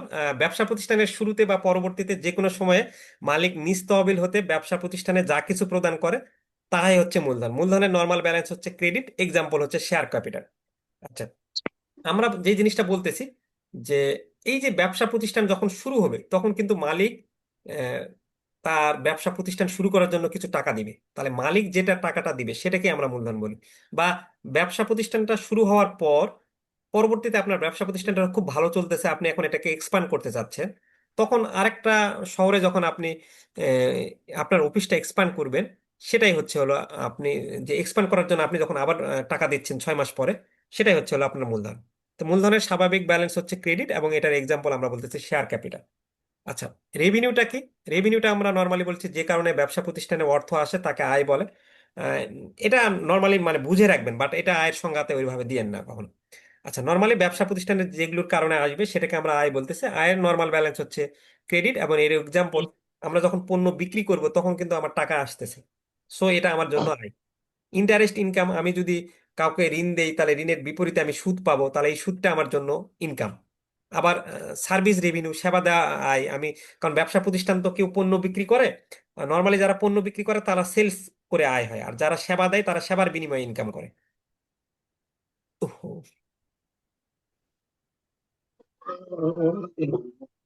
আচ্ছা, তারপর কমিশনের মাধ্যমে আমাদের আয় হয়। আবার একটা জিনিস আমরা খেয়াল করবো, আপনারা বলতে পারেন যে স্যার ইন্টারেস্টের তো আমি দেখলাম যে এখানে ইনকাম, ইন্টারেস্ট ইনকামকে আয় দেখাচ্ছে, আবার যখন আপনি এক্সপেন্স পড়ালেন তখন ইন্টারেস্ট এক্সপেন্স ব্যয় দেখালো। তো আমরা তো এটা খুব সিম্পলি জানি যে সুদ কখনো আমাদের আয় হয়, কখনো খরচ হয়।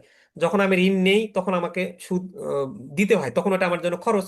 আবার যখন আমি ঋণ দেই তখন সেখান থেকে আমি সুদ পাই, তখন এটা আমার জন্য ইন্টারেস্টটা ইনকাম। সো ইন্টারেস্টটা আপনি নির্ভর করবে যে ওইখানে কি পারপাসে ব্যবহার হচ্ছে।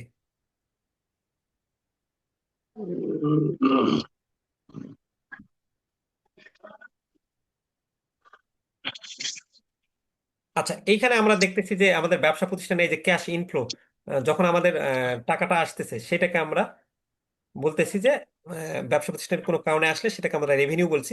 এবং রেভিনিউ এর অলওয়েজ ব্যালেন্সটা আমরা বলছি যে ক্রেডিট হয়, এই জন্য আমরা ক্রেডিট দিকে দিয়েছি। ওই যে LCR, liabilities capital revenue credit হবে স্বাভাবিক ব্যালেন্স। এই যে পণ্য বিক্রি করলে আমাদের ইনকাম হবে, সো এর দিকে দেখাচ্ছে সেলস। তারপর সার্ভিস, এই যে দুইজন দুইজন কোম্পানির একজনকে সার্ভিস দিবে, তো এটা রেভিনিউ এর উদাহরণ। ইন্টারেস্ট ইনকাম রেভিনিউ এর ইনকাম, এবং কমিশন আপনার রেভিনিউ এর মধ্যে পড়তে পারে। আচ্ছা, সো এই ছিল আমাদের। আমি আরো ডিপলি যাব, এখন আপনারা একটু বলেন তো যে আমরা কি আলোচনা করে বুঝতে পারছি, বা যারা তার চেয়ে আমি বিশেষ করে যারা ক্লাসটা দেখছেন তাদের একটু অনুভূতি বলেন তো আজকে কিরকম লাগতেছে। একদম পানির মতো সহজ।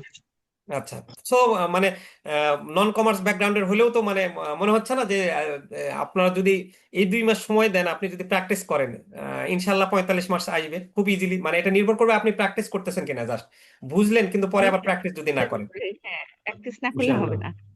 বাট ইনশাআল্লাহ। প্রথমে তো আমাদের বোঝাটা দরকার, অনেক সময় আমরা বুঝতেই পারি না যে এত কঠিন লাগে, মানে অনেকে এত কঠিন ভাবে উপস্থাপন করে যে আমরা অঙ্কটাই আপনি ভয় তো পাই। একবারে কেজি ক্লাসের বাচ্চাদের মতো করে পড়াচ্ছেন, ইনশাআল্লাহ আমরা পারবো। আচ্ছা, ইনশাল্লাহ আমরা সবাই পারবো আর কি, হ্যাঁ, সেটাই আর কি। এবং আহ, সেটাই আমাদের সার্থকতা হবে যখন আমরা এটার পাস মার্কসটা তুলতে পারবো। মাশাল্লাহ, খুব সুন্দর করে বোঝাচ্ছেন স্যার, থ্যাংক ইউ আপু। আপনারা একটু আমাদের রেফার করবেন, আপনাদের কথা অন্য কেউ জানলে তখন বুঝবে যে হ্যাঁ আসলেই আমরা বুঝাই, আমরা তো একটু প্রচারণা কম করি। আচ্ছা, এখন আমরা মোটামুটি হিসাবের শ্রেণী বিভাগ বুঝে গেলাম খুব সুন্দর করে, এটা আমাদের খুব কাজে লাগবে। এবং আজকে আপনারা ক্লাসের পরে আরেকবার একটু দেখবেন বা নোট ডাউন করবেন, যে যে প্রশ্নগুলো মুখস্থ করার সেটা করে ফেলবেন। একটু জাস্ট শুক্রবার শনিবার এবং সামনের ছুটিগুলোকে কাজে লাগান, ইনশাল্লাহ পাস অবশ্যই অবশ্যই হবে।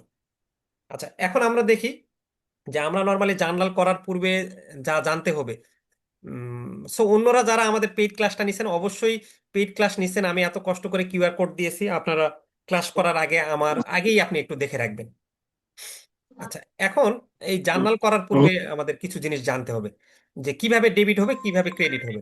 তো নর্মালি আমরা বলছি কোনো কিছু আসলে সেটাকে আমরা ডেবিট বলি, এবং কোনো কিছু চলে গেলে সেটাকে আমরা ক্রেডিট বলি। এটা আমরা নর্মাল একটা সেন্স আর কি, যে যদি আসে তাহলে আমরা সেটাকে ডেবিট ধরবো, আর যদি চলে যায় তাহলে ক্রেডিট করবো আর কি। আর কিছুক্ষণ আগে তো আমরা শিখলাম যে সকল প্রকার ব্যয় খরচ ক্ষতি হয় ডেবিট, সকল প্রকার আয় বা লাভ ক্রেডিট। আচ্ছা, এখন কিছুক্ষণ আগে আমি বললাম না যে নর্মালি অ্যাসেটস ড্রয়িং এবং এক্সপেন্স, এটা স্বাভাবিক ব্যালেন্স নর্মাল ব্যালেন্স আমরা কি দেখলাম, ডেবিট হয়। কিন্তু সবসময় যে ডেবিট হবে এমন না। হ্যাঁ, নওগাঁর আম আম্রপালি আম সবসময় মিষ্টি হবে, বাট দুই একটা আম কি বলে টকও হইতে পারে। তো এখন এই অ্যাসেটস ড্রয়িং এক্সপেন্স যদি কখনো আমি অঙ্কটা পড়ে দেখি যে এখানে বৃদ্ধি হচ্ছে ইনক্রিজ হচ্ছে, যদি বাড়ে তাহলে সেটাকে আমরা ডেবিট ধরবো, আর যদি কমে যায় তাহলে সেটাকে আমরা ক্রেডিট করব। আচ্ছা, আহ, একটা জিনিস খেয়াল করবেন, যেটার স্বাভাবিক ব্যালেন্স, আমরা কিছুক্ষণ আগে শিখলাম যে এডির স্বাভাবিক ব্যালেন্স হচ্ছে ডেবিট, তাহলে এটাকে ডেবিট তখনই হবে যদি বাড়ে, তাহলে ডেবিট হবে। ওর স্বাভাবিক ব্যালেন্স মানে একটা জিনিস মিষ্টি যদি হয় তাহলে সে মিষ্টির দিকেই যাবে, বাড়ালে মিষ্টিই হবে আরো বেশি। আর ওর বিপরীত যদি আপনি বাড়ার জায়গায় কমায় দেন তাহলে ওর ডেবিটের বিপরীত ক্রেডিট হবে। এখন এলসিআর লায়াবিলিটিস ক্যাপিটাল রেভিনিউ এর নর্মাল ব্যালেন্স স্বাভাবিক ব্যালেন্স আমরা কি বলছিলাম, সরি, নর্মাল বা স্বাভাবিক ব্যালেন্স হচ্ছে ক্রেডিট শিখছিলাম আমরা। এলসিআর এর আম, স্বাভাবিক ব্যালেন্স কিছুক্ষণ আগে শিখলাম ক্রেডিট। এলসিআর মানে কি, লায়াবিলিটিস ক্যাপিটাল রেভিনিউ। তাহলে এই যে ক্রেডিট যেহেতু ওর স্বাভাবিক ব্যালেন্স, তাহলে আমরা বলছি যে যদি কোনো জিনিস এলসিআর বা এডি কে বাড়াই, তাহলে বাড়ালে ও ক্রেডিট দিকে যাবে না ডেবিট দিকে যাবে, ওটা নির্ভর করবে ওই স্বাভাবিক ব্যালেন্স ওর কোন ওর ধর্মটা কি। তাহলে আপনি জানেন যে এলসিআর এর ধর্ম হচ্ছে হলো ক্রেডিট, তাহলে বাড়ালে ও ওর ধর্মের দিকেই যাবে, তাহলে ওর ধর্ম ক্রেডিট, বাড়ালে ক্রেডিটের দিকে যাবে। আর কমালে আর ওর বিপরীত দিকে যাবে, কমালে তাহলে ক্রেডিটের বিপরীত কি, ডেবিট।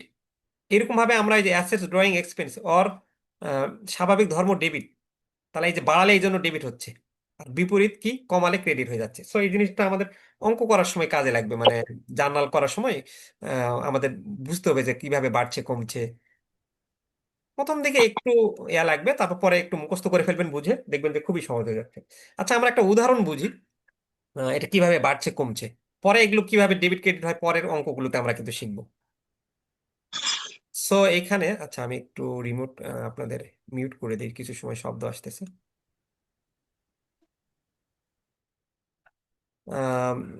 সো আমরা এখানে দেখি যে পারচেস ইকুইপমেন্ট ফর টাকা 5,000 ক্যাশ। এখানে বলছে কি আপনি ইকুইপমেন্ট কিনছেন 5,000 টাকা ক্যাশ দিয়ে। তাহলে এই যে যখন 5,000 টাকা দিয়ে আপনি যন্ত্রপাতি কিনছেন, তখন ব্যবসা প্রতিষ্ঠানে আপনার কি আসছে, আমরা বললাম ব্যবসা প্রতিষ্ঠানে যা আসবে সেটা ডেবিট ধরবে, তাহলে ইকুইপমেন্ট আসছে। তাহলে ইকুইপমেন্ট আসলে ইকুইপমেন্টটাকে আপনি ডেবিট ডেবিট দিলেন, ইকুইপমেন্ট অ্যাকাউন্ট ডেবিট, এটা জানুয়ারির 1 তারিখ ধরলেন লিখলেন। জার্নালগুলোতে সাধারণত এরকম ভাবে ছক করে লেখা হয়। জেনারেল জার্নাল সাধারণ জাবেদা প্রথমে তারিখ দেওয়া হয়, তারপর অ্যাকাউন্ট টাইটেলস এন্ড এক্সপ্লানেশন হবে, এখানে বানানটা আমি একটু ভুল করছি, হিসাবের শিরোনাম, আর এদের একদিকে ডেবিট টাকা লেখা লাগে আর একটা ক্রেডিট টাকা লাগে। আমরা অঙ্কে যাবো যখন সরাসরি তখন আরো ক্লিয়ারলি বুঝবো। আপাতত কিভাবে ডেবিট ক্রেডিট হয় এটা বোঝার আমরা চেষ্টা করতেছি। আচ্ছা, আমরা যখন ইকুইপমেন্ট কিনলাম, ইকুইপমেন্ট আসতেছে, ইকুইপমেন্ট আসলে ডেবিট ধরি আমরা, তাহলে ডেবিট ইকুইপমেন্ট অ্যাকাউন্ট কত হলো, 5,000 টাকা। আর এই যে যন্ত্রপাতিটা কিনলাম, এটা তো আমরা এমনি এমনি আহ, কিনি নাই, আমার তো টাকা দেওয়া লাগবে। তাহলে আমাদের কিন্তু ইকুইপমেন্ট অ্যাকাউন্ট, যন্ত্রপাতি এটা আমি জানি যে সম্পদ এক ধরনের। আবার আপনি বলতে পারেন যে ওই যে কিভাবে এটা হচ্ছে, তাহলে অ্যাসেটস ইকুইপমেন্ট, তাহলে এই ইকুইপমেন্ট আসলো, যা আসবে তা ডেবিট, বা ইকুইপমেন্ট সম্পদ, এই সম্পদটা কি হচ্ছে, বাড়তেছে না প্লাস হচ্ছে, তাহলে বাড়লে ডেবিট হবে। কিন্তু এই ইকুইপমেন্ট কিনতে গেলে আমার ক্যাশ নগদ টাকা চলে যাচ্ছে, যা চলে যাবে সেটা হলো ক্রেডিট, এই যে ক্যাশ অ্যাকাউন্ট ক্রেডিট করছে। তাহলে ক্যাশও আপনি বলতে পারেন যে স্যার আমি কিছুক্ষণ আগে তো ক্যাশ শিখলাম, নগদ তো সম্পদ। তাহলে এই যে নগদ হচ্ছে হলো সম্পদ, বাট এইখানে ক্যাশ টাকা কিন্তু চলে গেছে, সম্পদ কিন্তু কমে গেছে। তাহলে আমার যেটা কমে যাবে সেটা হলো ক্রেডিট। মানে একদিকে একটা সম্পদ বাড়ছে, ইকুইপমেন্ট বাড়ছে, এই জন্য ডেবিট করলাম, আরেকদিকে আরেকটা সম্পদ কমে গেছে, ক্যাশ কমে গেছে, যেই সম্পদটা কমে গেছে সেটা কিন্তু ক্রেডিট। ওই যে কিছুক্ষণ আগে আমরা দেখলাম যে সম্পদ বাড়লে ডেবিট, কমে গেলে ক্রেডিট। আচ্ছা, তারপর আমরা জানি যে ড্রয়িংস, উইথড্র টাকা 200 ক্যাশ ফর পার্সোনাল ইউজ। তাহলে আমি 200 টাকা ব্যবসা প্রতিষ্ঠান মালিক তুলছে ব্যক্তিগত কাজে, তাহলে মালিক যে টাকাটাই তুলবে সেটাকে আমরা কি বলি, উত্তোলন। এবং উত্তোলনের নর্মাল ব্যালেন্স হচ্ছে ডেবিট। তাহলে এই জন্য ড্রয়িং অ্যাকাউন্ট ডেবিট দিয়েছি আমরা। আর এই যে মালিক ব্যবসা প্রতিষ্ঠান থেকে তুলছে, তার মানে ব্যবসা প্রতিষ্ঠান থেকে নগদ টাকা কি 200 টাকা ক্যাশ বক্স থেকে কমে গেছে। তাহলে এই যে ক্যাশ নগদ টাকা, এটা এক ধরনের সম্পদ। সম্পদ তাহলে কি হলো, কমে গেল, মানে মাইনাস হলো। তাহলে যেটা কমে যাবে সেটা হবে ক্রেডিট। অথবা কি চলে গেল, আহ, ব্যবসা প্রতিষ্ঠান থেকে নগদ টাকা চলে গেল। বা সহজ ভাষায় মনে রাখবেন, পৃথিবীর সব লেনদেনই 80% লেনদেনই ক্যাশ সংক্রান্ত লেনদেন, নগদ সংক্রান্ত লেনদেন। তাহলে এই যেখানে নগদ সংক্রান্ত লেনদেন থাকবে সেখানে একটা ক্যাশ শব্দ থাকবে। এবং এই ক্যাশটা আপনি তো দেখতেছেন ডেবিট ক্রেডিট, একটা জিনিস ডেবিট হয়, একটা জিনিস ক্রেডিট হয়।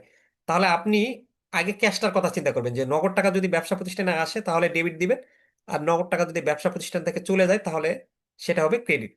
সো আপনি এই লেনদেনটা পড়ে কিন্তু খুব ইজিলি বুঝতে পারবেন যে আচ্ছা এখানে নগদ টাকা আসছে নাকি চলে গেছে। যদি আসে তাহলে ক্যাশ ডেবিট করে দিবেন, আর যদি নগদ টাকা চলে যায় তাহলে ক্যাশ ক্রেডিট করবেন। এখানে 3 নম্বরে আমরা দেখতে পাচ্ছি পেইড রেন্ট টাকা 4,000। তাহলে রেন্ট টাকা 4,000 মানে কি, আম, আপনি আম, কি বলে, ভাড়া দিয়েছেন। তাহলে ভাড়া দিয়েছেন মানে কি আবার, তাহলে ভাড়া আপনার এক ধরনের খরচ হয়েছে। আপনি একটা অফিস ভাড়া নিয়েছেন, তো ওই মাস শেষ বাবদ তাকে তা ভাড়া দিতে হবে। তাহলে ভাড়া যেহেতু আপনার খরচ হয়েছে, তাহলে রেন্ট এক্সপেন্স। আমরা জানি যে কিছুক্ষণ আগে শিখলাম আমরা যে ব্যয়, খরচ, ক্ষতি বা এক্সপেন্সের নর্মাল ব্যালেন্স হচ্ছে ডেবিট। তাহলে রেন্ট এক্সপেন্স ডেবিট হইলো। আর এই যে ভাড়া দিলেন, তাহলে আপনার নগদ টাকা চলে গেল, তাহলে নগদ টাকা চলে গেলে ক্যাশ অ্যাকাউন্ট ক্রেডিট হয়। সো এইভাবে আমরা ক্রেডিট করলাম। আচ্ছা।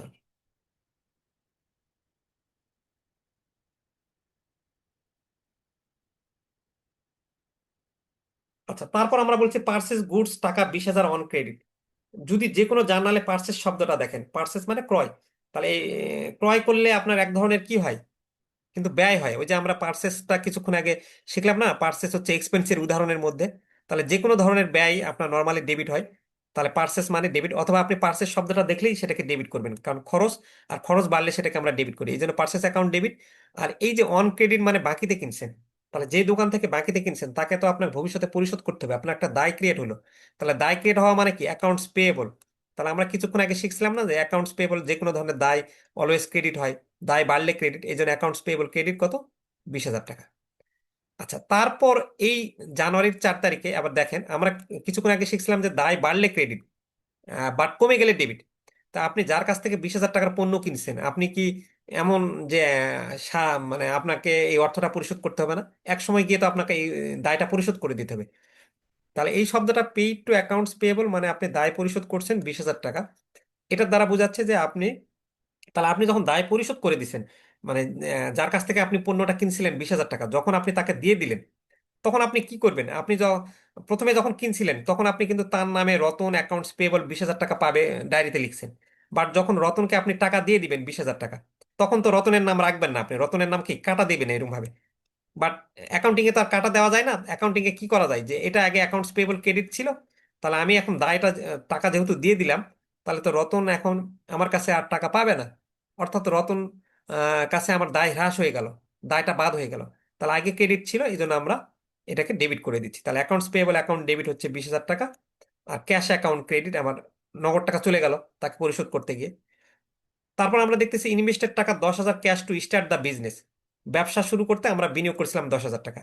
তাহলে ব্যবসার শুরুতে মালিক টাকা দিল কত, উম, এই 10,000 টাকা। তাহলে এই যে ব্যবসাতে কি আসলো, ক্যাশ অ্যাকাউন্ট, নগদ টাকা আসলো। নগদ টাকা আসলেই আমরা ডেবিট বলি। ব্যবসা প্রতিষ্ঠান আলাদা, মালিক আলাদা, আমরা কিন্তু ব্যবসা প্রতিষ্ঠানের অঙ্ক করতেছি। তাহলে ব্যবসা প্রতিষ্ঠানকে মালিক 10,000 টাকা দিল, তাহলে ক্যাশ অ্যাকাউন্ট ডেবিট 10,000 টাকা। আর মালিক যেটা দিবে ব্যবসা প্রতিষ্ঠানে সেটাকে আমরা ক্যাপিটাল বলি।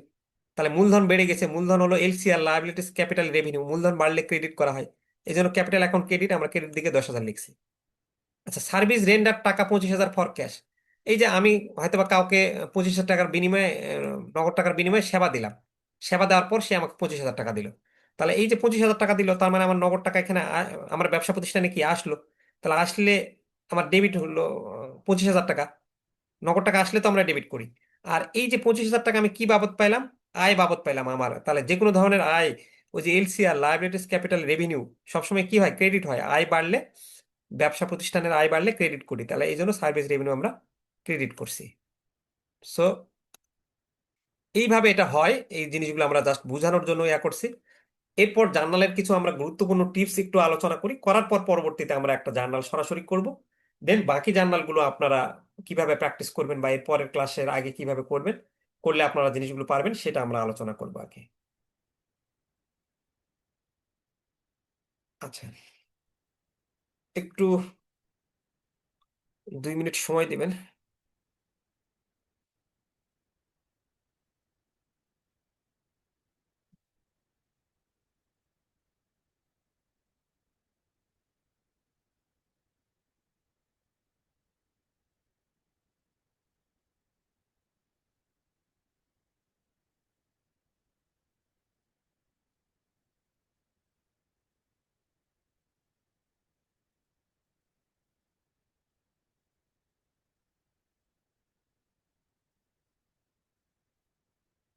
আচ্ছা, জার্নালের আমরা আরো কিছু গুরুত্বপূর্ণ টিপস আমরা আহ, দেখি। জার্নাল করতে গেলে আমরা যে জিনিসগুলো লাগবে, আমরা কিছুক্ষণ আগে শিখলাম যে ব্যবসা প্রতিষ্ঠানে যা আসবে এগুলো সব ডেবিট ধরবো। হ্যাঁ, নর্মালি যেগুলো আসবে মনে করবেন। আর ব্যবসা প্রতিষ্ঠান থেকে যা চলে যাবে তা হবে ক্রেডিট। আচ্ছা, অ্যাসেটকে সবসময় অ্যাসেট নামে লিখতে হবে। এই যে আমরা কিছুক্ষণ আগে শিখলাম, সম্পদ বাড়লে ডেবিট এবং সম্পদ কমে গেলে ক্রেডিট। অ্যাসেটকে সবসময় অ্যাসেট নামে লিখতে হবে, মানে কি বুঝাইছে? ধরে নেন আপনি ফার্নিচার, ফার্নিচার তো আপনার অ্যাসেট, ফার্নিচার কিনলেন, তাহলে তখন আপনি ফার্নিচার ডেবিট আর ক্যাশ অ্যাকাউন্ট ক্রেডিট। অথবা আপনি ইকুইপমেন্ট কিনলেন, তাহলে ইকুইপমেন্ট কি আপনার বাড়লো বা ইকুইপমেন্ট আসলো, তাহলে ইকুইপমেন্ট আপনি জানেন যে এক ধরনের আপনার সম্পদ, যন্ত্রপাতি। তাহলে ওই ইকুইপমেন্টের নামে আপনি লিখবেন ইকুইপমেন্ট অ্যাকাউন্ট ডেবিট এবং ক্যাশ অ্যাকাউন্ট ক্রেডিট। আচ্ছা, কি লিখছেন? আহ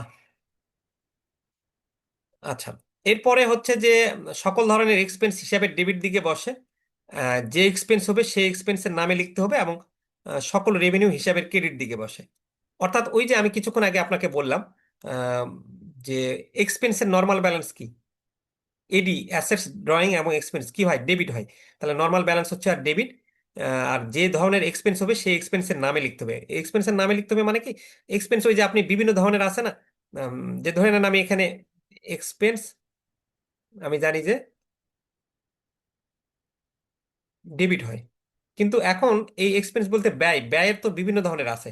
তাহলে যদি পার্সেস, এটাও তো একটা ব্যয়ের মধ্যে পড়ে, তখন আমি পার্সেস অ্যাকাউন্ট ডেবিট লিখবো। তখন আমি পার্সেস অ্যাকাউন্ট ডেবিট লিখবো।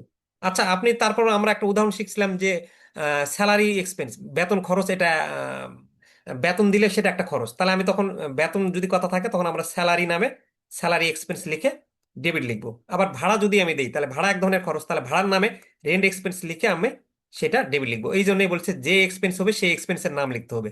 তাহলে প্রশ্নে যে এক্সপেন্সটা হবে এটা কি পার্সেস, ক্রয় এক্সপেন্স, নাকি না স্যালারি, নাকি না রেন্ট, যেটার নামে থাকবে সেই নাম লিখে সেটা আমরা ডেবিট লিখবো, কারণ এক্সপেন্স মানেই তো ডেবিট।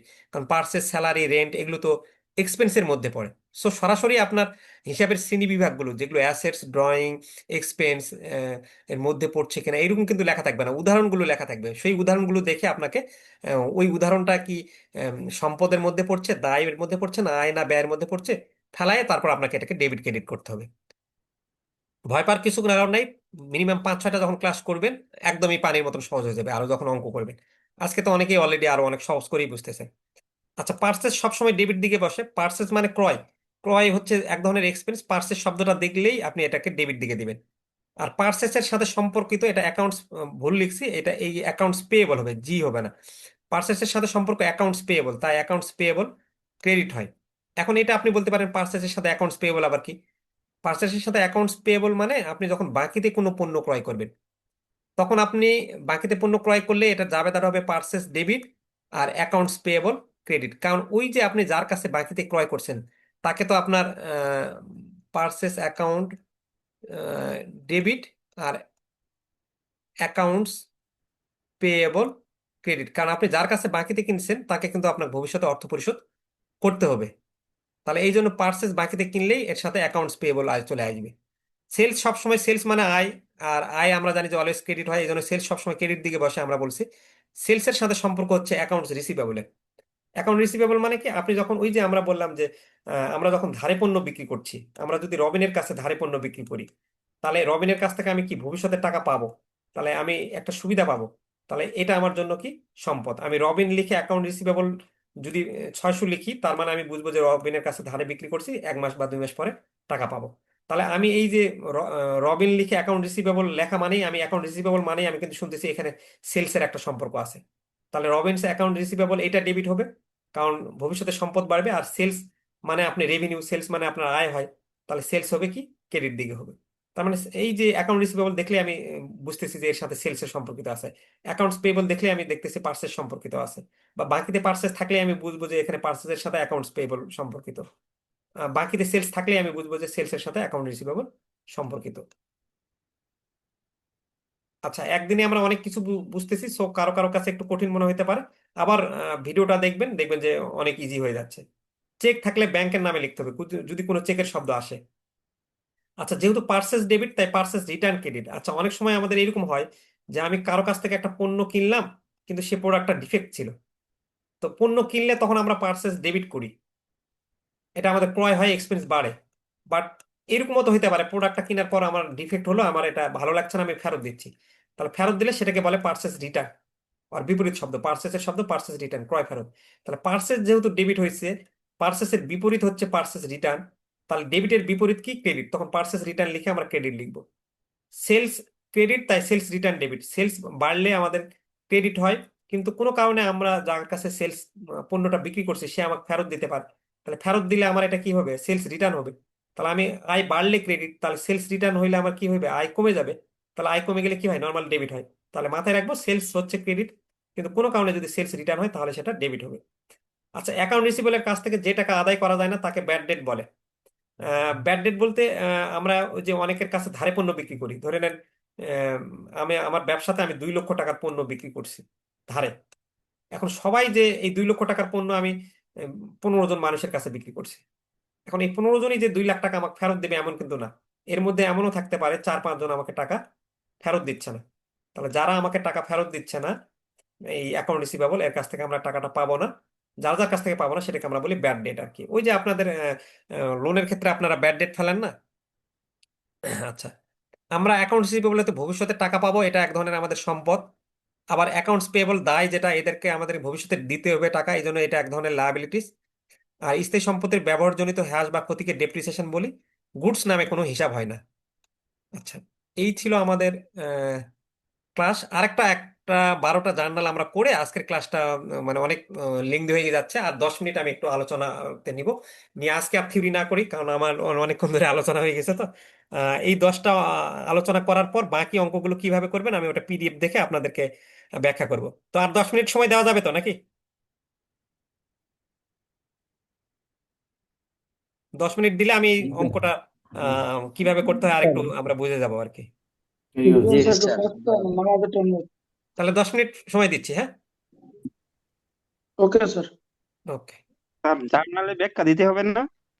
হ্যাঁ, ওটা যখন আসবে, ওই আমরা তো এখন আপাতত জিনিসগুলো বুঝতেছি, আমরা যখন ওই মূল অঙ্কে যাব তখন ওই ব্যাখ্যা এক্সপ্লেনেশন চলে আসবে, ওটা নিয়ে টেনশন করেন না। ওগুলোতে যখন মূল অঙ্কতে যখন চলে যাব কিভাবে করতে হবে ওটা দেখাই দিব। হ্যাঁ, ব্যাখ্যা দিবেন। যদি কোনো কিছু না বলা থাকে তাহলে ব্যাখ্যা দিবেন। আর আহ, অনেক সময় বলে যে মানে এক্সপ্লেনেশন দরকার নাই, সেখানে দেওয়ার দরকার নাই। ওইটা ব্যাখ্যা খুবই ইজি, ওটা নিয়ে টেনশন করেন না। অঙ্ক যখন যাব কিভাবে লিখবেন ওটা দেখাই দিব। মূল আগে আপাতত আমরা থিওরি গুলো জানি। তো এই যে আমি 1 থেকে 12টা আমরা টোটাল হচ্ছে হলো। আচ্ছা, একটু এই 12টা শিখি আগে, শিখার পর আমরা আমাদের বইয়ের একটা গুরুত্বপূর্ণ জিনিস, সবাই একটু থাকেন 10 মিনিট। তাহলে পরের ক্লাসটা আমরা কিভাবে করব বা কিভাবে আপনারা পথটা যাবেন সেটা আমি শিখাই দেবো। সো আর 10টা মিনিট একটু সময় করে থাকবেন। আচ্ছা, এখন 1 নম্বর জার্নাল, যেটা for invested in business in cash furniture equipment sales. Normally আমাদের যে কোনো অঙ্কের প্রথম জার্নালটাই এরকম ভাবে হয় যে ব্যবসা প্রতিষ্ঠান যখন ব্যবসা শুরু করে হয় নগদ টাকা দিয়ে বা ফার্নিচার দিয়ে বা ইকুইপমেন্ট দিয়ে বা সাপ্লাইজ দিয়ে। তো যখন বিজনেসে ক্যাশ ফার্নিচার ইকুইপমেন্ট সেলস এগুলো বিনিয়োগ করা হয়, তখন এটার জন্য ব্যবসা প্রতিষ্ঠানে যা যা দিবে সেগুলোকে আমরা ডেবিট ধরি। যেমন ক্যাশ দিল, ক্যাশ হচ্ছে ডেবিট, মানে ব্যবসা প্রতিষ্ঠানে যা যা আসবে তাহলে ব্যবসা প্রতিষ্ঠান শুরু হলো নগদ টাকা নিয়ে, তারপর অনেকে ফার্নিচার না কিনে বলে না যে বাসা থেকেই আমরা এই ফার্নিচার গুলো নিয়ে যাই, ব্যবসা শুরুতে তো অনেক খরচ। তাহলে এই ফার্নিচার ডেবিট হবে, তারপর যন্ত্রপাতি যদি দেয় যন্ত্রপাতি ডেবিট হবে, সাপ্লাইজ ডেবিট হবে। আর যত জিনিসগুলো ব্যবসা প্রতিষ্ঠান কি বলে মালিক ব্যবসা প্রতিষ্ঠানকে দিল যেগুলো সেগুলো ডেবিট। আর এগুলোর বিনিময়ে যত টাকার সে জিনিস দিবে তত টাকা আবার মালিক যেহেতু দিল, আমরা কিছুক্ষণ আগে শিখলাম মালিক ব্যবসা প্রতিষ্ঠানে যা দিবে সবগুলো হবে ক্রেডিট, আর মানে ক্যাপিটাল হিসেবে ক্রেডিট হবে। তাহলে মূলধনকে আমরা টোটালটা ক্রেডিট করবো। ক্যাপিটাল হিসেবে ক্রেডিট হবে। হ্যাঁ, টোটালটা ক্যাপিটাল হিসেবে ক্রেডিট হবে। এটা যদি ধরে নেন সে এরকম ভাবে ক্যাশ ফার্নিচার ইকুইপমেন্ট মিলে সবকিছু মিলে 4 লাখ টাকা দিল, তাহলে এই 4 লাখ টাকার জিনিস দিলে তখন মালিক বলবে ব্যবসা প্রতিষ্ঠানকে এই যে তোমাকে আমি 4 লাখ টাকা দিলাম, তাহলে এই 4 লাখ টাকার মালিকানা কিন্তু আমি, সো এটা মূলধন। আর মূলধন অলওয়েজ ক্রেডিট হয়, সো ক্যাপিটাল অলওয়েজ ক্রেডিট হবে টোটালটা। খুব সুন্দর বলছেন। মানে এক্সপেন্সগুলা হচ্ছে স্যার ডেবিট হচ্ছে, আর আমার ক্যাপিটালটা আমরা ক্রেডিট লিখবো, এই তো? মানে আমি ক্যাশ হলে ফার্নিচার, মানে এক্সপ্লেনেশন যে সাবজেক্ট গুলার নাম তো দিতে হবে, যেহেতু গুডস বলে কিছু নাই, বা শুধু ই করেও কিছু হবে না, তাই তো? এটা এই যে আপনার সম্পদ, এক ধরনের ব্যবসা প্রতিষ্ঠানে এগুলো সম্পদ আসতেছে, সম্পদ বাড়তেছে, সো এগুলো হচ্ছে ডেবিট। মানে যে যে জিনিসগুলো নামগুলা দিবে, লিখে যে যে জিনিসগুলো দিবে সেগুলোর নাম লিখে সেগুলো ডেবিট করবেন। আর ওগুলো আচ্ছা, টোটালটা আপনি যত টাকা দিল টোটালটা ক্রেডিট করবেন, বুঝতে পারছেন? জি জি। আচ্ছা, ঠিক আছে, প্রশ্ন করবেন সঙ্গে সঙ্গে। আচ্ছা, তাহলে ইন্টারেক্টিভ হবে ক্লাসটা। For rent paid in cash অথবা রেন্ট এক্সপেন্স, বলছে যে রেন্ট পেইড ইন ক্যাশ মানে কি? এখানে কিন্তু টাকার অ্যামাউন্ট গুলো ছাড়া আমি আপাতত বুঝাচ্ছি, অঙ্কে যখন যাবো তখন এই কথাগুলোই থাকবে টাকার অ্যামাউন্ট দিয়ে। বাট এইটা আপনি সরাসরি এগুলো সূত্র হিসেবে মুখস্থ করে ফেলবেন। মুখস্থ করে আপনাদের কাজ হবে মেইনলি এটা খাতায় লিখে ফেলা। তারপর আপনি যেন এই for rent paid in cash আপনাকে বললেই আপনি সঙ্গে সঙ্গে বলতে পারেন যে কোনটা ডেবিট কোনটা ক্রেডিট হবে। টাকার অ্যামাউন্ট হয় 20,000, 30,000, 50,000, যে কোনো যতই টাকা বসান না কেন ওই সেম লিখতে হবে কিন্তু। তাহলে আপনি যখন মুখস্থ থাকবে, কারণ আপনি তো পরীক্ষার হলে আমি এটা বুঝাই দিচ্ছি ক্যালকুলেশন করে, ও আচ্ছা এটা এক্সপেন্সের মধ্যে পড়ে, এক্সপেন্স পড়লে এটা ডেবিট হবে, বাড়লে ওরকম ভাবে বুঝে বুঝে করতে গেলে তো আপনার পরীক্ষার হলে সময়ই থাকবে না। সো আপনি আগে বুঝবেন, বুঝার পর এটা মুখস্থ করে ফেলবেন। আচ্ছা, আমরা রেন্ট পেইড ইন ক্যাশ মানে আমরা ভাড়া দিয়েছি হলো নগদে, তাহলে রেন্ট ভাড়া মানে আমার খরচ, তাহলে রেন্ট এক্সপেন্স যে কোনো ধরনের খরচ আমরা ডেবিট করি, রেন্ট এক্সপেন্স ডেবিট, আর নগদ টাকা চলে গেছে cash credit. For salaries paid in cash, তাহলে স্যালারি পেইড করলে আমরা সেটাকে স্যালারি এক্সপেন্স ধরি, তাহলে আমরা ওই যে বলছি যে এক্সপেন্স হচ্ছে ডেবিট, কিন্তু ওই এক্সপেন্সটা যেই নামে হবে, দেখেন এখানে আপনি স্যালারির এক্সপেন্স এই জন্য স্যালারির নামে দিয়েছেন স্যালারি এক্সপেন্স ডেবিট। রেন্ট, এই যে এক্সপেন্স নর্মালি ডেবিট হয় কিন্তু রেন্ট দিয়েছেন রেন্টের নামে দিয়েছে এই জন্য আমরা রেন্ট এক্সপেন্স ডেবিট, এবং cash credit. Sales, for cash sales, sales মানে কি আপনার ব্যবসা প্রতিষ্ঠানের আয় বাড়লো, সেলস মানে রেভিনিউ, তাহলে ক্যাশ সেলস মানে নগদ টাকা আসলো। আচ্ছা, আমি আনমিউট করি। আচ্ছা, ক্যাশ সেলস মানে নগদ টাকা আসলো, ক্যাশ ডেবিট, আর সেলস হচ্ছে ক্রেডিট, কারণ আমাদের সেলস মানে কি রেভিনিউ, আয় বাড়লে হয় অলওয়েজ ক্রেডিট হয়। আচ্ছা, ফর ক্রেডিট সেলস বা সেলস গুডস অন ক্রেডিট বা সেলস অন অ্যাকাউন্ট, এটা ভালো করে মুখস্থ করতে হবে, এটা আমাদের অনেকের ইয়া হয় না। ক্রেডিট সেলস মানে বাকিতে পণ্য বিক্রি করছেন, অন ক্রেডিট মানে বাকিতে পণ্য বিক্রি করছেন, অন অ্যাকাউন্ট মানেও বাকিতে পণ্য বিক্রি করছেন। যখনই আপনি বাকিতে পণ্য বিক্রি করবেন তখন আমি বললাম না যে বাকিতে পণ্য বিক্রি করলে আমাদের অ্যাকাউন্টস রিসিভেবল একটা তৈরি হয়, অর্থাৎ রতনের কাছে আমি বাকিতে পণ্য কিনছি, তার মানে অ্যাকাউন্ট রিসিভেবল, তার কাছ থেকে আমি টাকা পাবো ভবিষ্যতে, সেটা আমার জন্য সম্পদ, তাহলে অ্যাকাউন্ট রিসিভেবল ডেবিট। আর এই যে সেলস মানে আমার ক্রেডিট টাকা হয়েছে। For cash sales and credit sales, আপনি ধরে নেন এরকম হইলো যে 20,000 টাকার পণ্য বিক্রি করছেন, এই 20,000 টাকার মধ্যে রতন আপনাকে 15,000 টাকা ক্যাশ দিল, আর দিয়ে বলতেছে যে ভাই আমার কাছে বাকি 5,000 টাকা নাই, আপনাকে এই 5,000 টাকা আমি পরে দিব। তাহলে কি হলো, 15,000 টাকা ক্যাশ দিল মানে 15,000 টাকা ব্যবসা প্রতিষ্ঠান আসলো ক্যাশ ডেবিট, 5,000 টাকা সে বাকি রাখলো, এই বাকি রাখা মানে তো এটা আমি টাকা ভবিষ্যতে পাবো, সো এই যতটুকু বাকি থাকবে সেটা অ্যাকাউন্ট রিসিভেবল ডেবিট হবে। আর আমি এই যে বিক্রি করলাম টোটাল 20,000 টাকা, এটা আমার আয় হলো, তাহলে সেলস হবে ক্রেডিট হবে। আচ্ছা, তারপর আমরা বলছি যে for cash purchase or goods in cash, যখন আমি পণ্য ক্রয় করব তখন আমার পার্সেস ডেবিট এবং ক্যাশ ক্রেডিট। পণ্য ক্রয় মানে আমার ব্যয়, ব্যয় বাড়লে ডেবিট হয় আর নগদ টাকা চলে যাচ্ছে। ফর ক্রেডিট পার্সেস খুবই গুরুত্বপূর্ণ, ভালো করে মুখস্থ করে নিতে হবে। যদি বাকিতে পণ্য ক্রয় করি বা পার্সেস গুডস অন ক্রেডিট বা অন অ্যাকাউন্ট, বাকিতে পণ্য ক্রয় করলেও নগদে করেন আর বাকিতে পণ্য ক্রয় করেন, পার্সেস কিন্তু অলওয়েজ ডেবিট। দেখেন এখানে নগদে কিনছেন পার্সেস ডেবিট, বাকিতে কিনছেন তাও পার্সেস ডেবিট। বাট যখন বাকিতে কিনলেন তখন আপনার কি হলো, এক ধরনের দায় তৈরি হলো, অ্যাকাউন্টস পেয়েবল, আপনাকে কিন্তু অর্থ পরিশোধ করতে হবে। তাহলে এই যে দায় বাড়লে আমরা কি করি, ক্রেডিট করি। For purchase cash and credit, আপনি 20,000 টাকার পণ্য কিনছেন, বলতেছে যে 20,000 টাকার পণ্য কিনতে গিয়ে আপনি 17,000 টাকা এখন নগদ দিয়ে দিয়েছেন। তাহলে 17,000 টাকা নগদ দিয়েছেন মানে আপনার এটা কিন্তু ক্যাশ ডেবিট লেখা হয়েছে, ডেবিট হবে না, এটা সরি ক্যাশ ক্রেডিট হবে। হ্যাঁ, তাহলে 17,000 টাকা ক্যাশ চলে গেছে, তাহলে ক্যাশ ক্রেডিট। এবং অ্যাকাউন্টস পেয়েবল কত টাকা চলে গেল? 17,000 দিচ্ছেন আর 3,000 টাকা বাকি রাখছেন, তাহলে এই 3,000 টাকা আপনার অর্থ পরিশোধ করতে হবে, আপনার লায়াবিলিটিস দায় বাড়লো, এই জন্য অ্যাকাউন্টস পেয়েবল 3,000 ক্রেডিট করবেন। আর কিনছেন কত? 20,000 টাকার মানে যা কিনবেন সেটাই তো আপনার ডেবিট, তাহলে এই জন্য পার্সেস আপনার ডেবিট হবে 20,000 টাকা। আচ্ছা, তারপর হচ্ছে হলো আপনার এখানে for sales return of cash sales. তাহলে কিছুক্ষণ আগে আমরা শিখলাম সেলস হচ্ছে অলওয়েজ ক্রেডিট হয়, বাট সেলসের বিপরীত যখন আমার প্রোডাক্টটা খারাপের কারণে ফেরত চলে আসবে, তাহলে সেলস ক্রেডিট হলে সেলসের বিপরীত শব্দ হচ্ছে সেলস রিটার্ন। তাহলে সেলস ক্রেডিট হলে সেলস রিটার্ন কি হবে? ডেবিট হবে, এই জন্য সেলস রিটার্ন ডেবিট। আর যারা আমাকে প্রোডাক্টটা ফেরত দিল, বিক্রি করছিলাম, তাহলে এখন তাকে আমার টাকাটা ফেরত দিতে হবে, তাহলে টাকা ফেরত দিলে আমার ক্যাশ চলে যাবে, এই জন্য cash credit. For sales return of credit sales, যদি এরকম হয় যে আমি পণ্যটা বাকিতে বিক্রি করছিলাম, সেই বাকিতে পণ্য বিক্রয়টা আমার কাছে রিটার্ন আসলো, তাহলে তখন আমরা কি করব? সেলস রিটার্ন ডেবিট করব, এবং অ্যাকাউন্টস রিসিভেবল আমরা কি করব? ক্রেডিট করব। আচ্ছা, অ্যাকাউন্ট রিসিভেবল ক্রেডিট করব কিসের কারণে? ধরে নেন যে আপনি রতনের কাছে বাকিতে পণ্য বিক্রি করছেন, এটা একটু ভালো মতন বুঝতে হবে। 15,000 টাকা, তাহলে আপনি যখন রতনের কাছে পণ্য বিক্রি করছেন বাকিতে, তখন কিন্তু আপনি প্রথমে লিখে রাখছিলেন যে অ্যাকাউন্টস অ্যাকাউন্টস রিসিভেবল রতন 15,000 টাকা, অর্থাৎ আপনি অ্যাকাউন্ট রিসিভেবল রতনের কাছে টাকা পাবেন।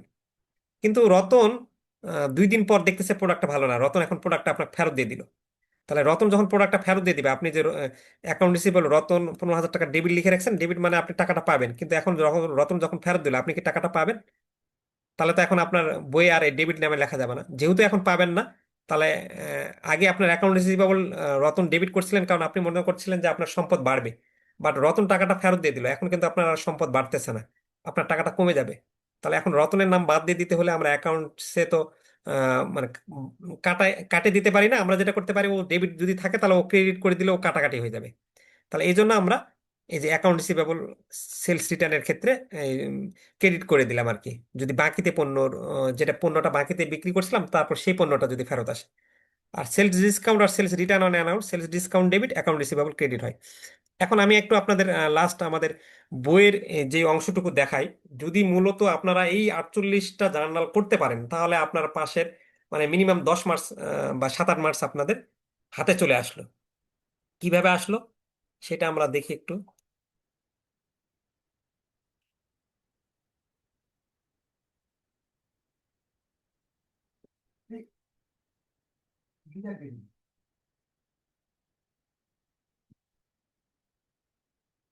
আচ্ছা, এখন আমরা যে জিনিসটা দেখি আপনাদের আহ,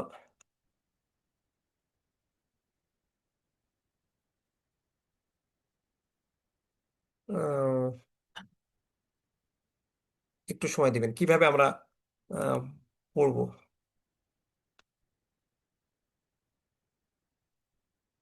পরের ক্লাসের জন্য। আচ্ছা, পিডিএফটা কি দেখা যাচ্ছে? এবার একটু বলেন তো, আমরা ক্লাসটা শেষ করে দেবো এখন, পিডিএফটা দেখা যাচ্ছে কিনা? জি আসছে। হ্যাঁ, দেখা যাচ্ছে। আচ্ছা, দেখা যাচ্ছে। ওকে ওকে। এখন আমরা এটা যে আমরা আজকে আমাদের স্লাইডে মানে বইয়ে আপনি যদি যান, তাহলে এটা দেখে ফেলছেন যারা, বইটা যাদের কাছে আছে তারা আরেকবার যেটা কাজ করবেন যে এটা আমি তো বোর্ডের সামনে বুঝাইছি, ওটাও আরো সুন্দর করে বুঝাইছি। হিসাবের শ্রেণী বিভাগ, এই যে এটা আমরা শিখে গেলাম, কিউআর কোড স্ক্যান করলেই এটা ক্লাসটা চলে আসবে। তারপর আধুনিক পদ্ধতিতে ডেবিট ক্রেডিট নির্ণয়, সেটা আমরা শিখছি, এটা দেখলেও আপনি চলে আসবে। তারপর জার্নাল করার পূর্বে কিভাবে জানতে হবে এটা চলে আসবে। এবং আমরা কিভাবে ডেবিট ক্রেডিট হয় সেটা শিখলাম, জার্নালের গুরুত্বপূর্ণ টিপস শিখলাম। পরীক্ষায় আসার মতো কিছু গুরুত্বপূর্ণ জার্নাল আমরা 1 থেকে 12 পর্যন্ত শিখলাম। তো এরকম ভাবে আপনার টোটাল 48টা জার্নাল দেওয়া আছে, এই 48টা জার্নাল মুখস্থ রাখলে আমার মনে হয় না পরীক্ষাতে এর বাইরে কখনো জার্নাল আসবে। আর পরীক্ষাতে কিন্তু একটা জার্নাল লেজার ট্রায়াল ব্যালেন্স আসবেই, গত বছর আসছিল, এবারও আসছিল। গত বছর একবার হুবহু কমন পাইছিল ওরা, তো প্রতি বছর পাওয়া যাবে না হয়তো বা, বাট এগুলো করলে এগুলো থেকেই ঘুরে ফিরে আসবে। এগুলো এখন এই কমন 1 থেকে 12 হয়ে গেছে, এখন 12-র পরে আপনারা যে 13 থেকে যে 24 আছে, এখন আমি সবগুলো ধরে ধরে বুঝাতে গেলে আমরা 2 মাসে কিন্তু কভার করতে পারবো না, আপনাদের কিন্তু একটু পড়তে হবে নিজের।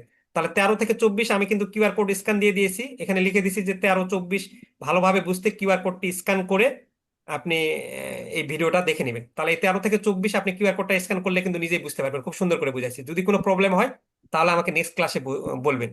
আমি কিন্তু এটা নেক্সট ক্লাসে একই জিনিস আবার রিপিট করবো না, নাহলে আমি ক্লাস শেষ করতে পারবো না, কারণ এতগুলো ক্লাস দিই তারপরও কমপ্লিট হয় না। তারপর 25 থেকে 36 এই এটাও কিন্তু আপনি দেখে ফেলবেন, হ্যাঁ। এবং জার্নালের যে 37 থেকে 48 আছে এই ভিডিওটাও আপনি দেখে ফেলবেন। সো আমরা আহ, এই ভিডিওগুলো দেখলে আমাদের এই জার্নালের 1 থেকে 48টা যে গুরুত্বপূর্ণ জার্নাল দিছি সেটা শিখে যাবেন। এবং শুধু দেখবেন না, এটা মুখস্থ করে ফেলবেন। তারপর কোনো প্রবলেম হইলে আমার হোয়াটসঅ্যাপ পেইড গ্রুপে করবেন যে স্যার আমি এই জার্নালটা বুঝতে পারলাম না, আমি ভয়েস মেসেজে দিয়ে দিব। আপনার হয়তো বা 2-3টা প্রবলেম হবে, তাহলে ক্লিয়ার। বা পরের ক্লাসে আমরা সরাসরি ওইটা করার পর আপনি এই যে প্রবলেম নাম্বার 1 এটাও আপনি দেখবেন। এটাও আমি করাবো না, এটা আমার সরাসরি দেওয়া আছে ইউটিউব চ্যানেলে।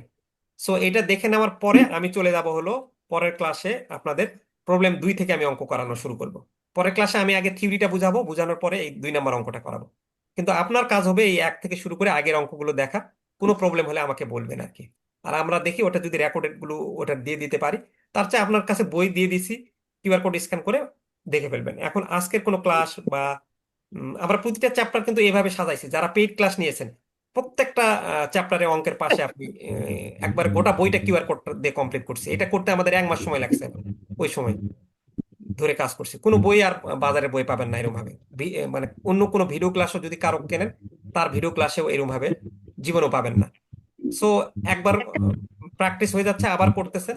আমার মনে হয় না বেসিক অ্যাকাউন্টিং, নন কমার্স হন, কমার্স হন, সবার কাছে পান্তা ভাত মনে হবে। সো আপনারা এটা যদি মার্ক কেউ কত থাকবে?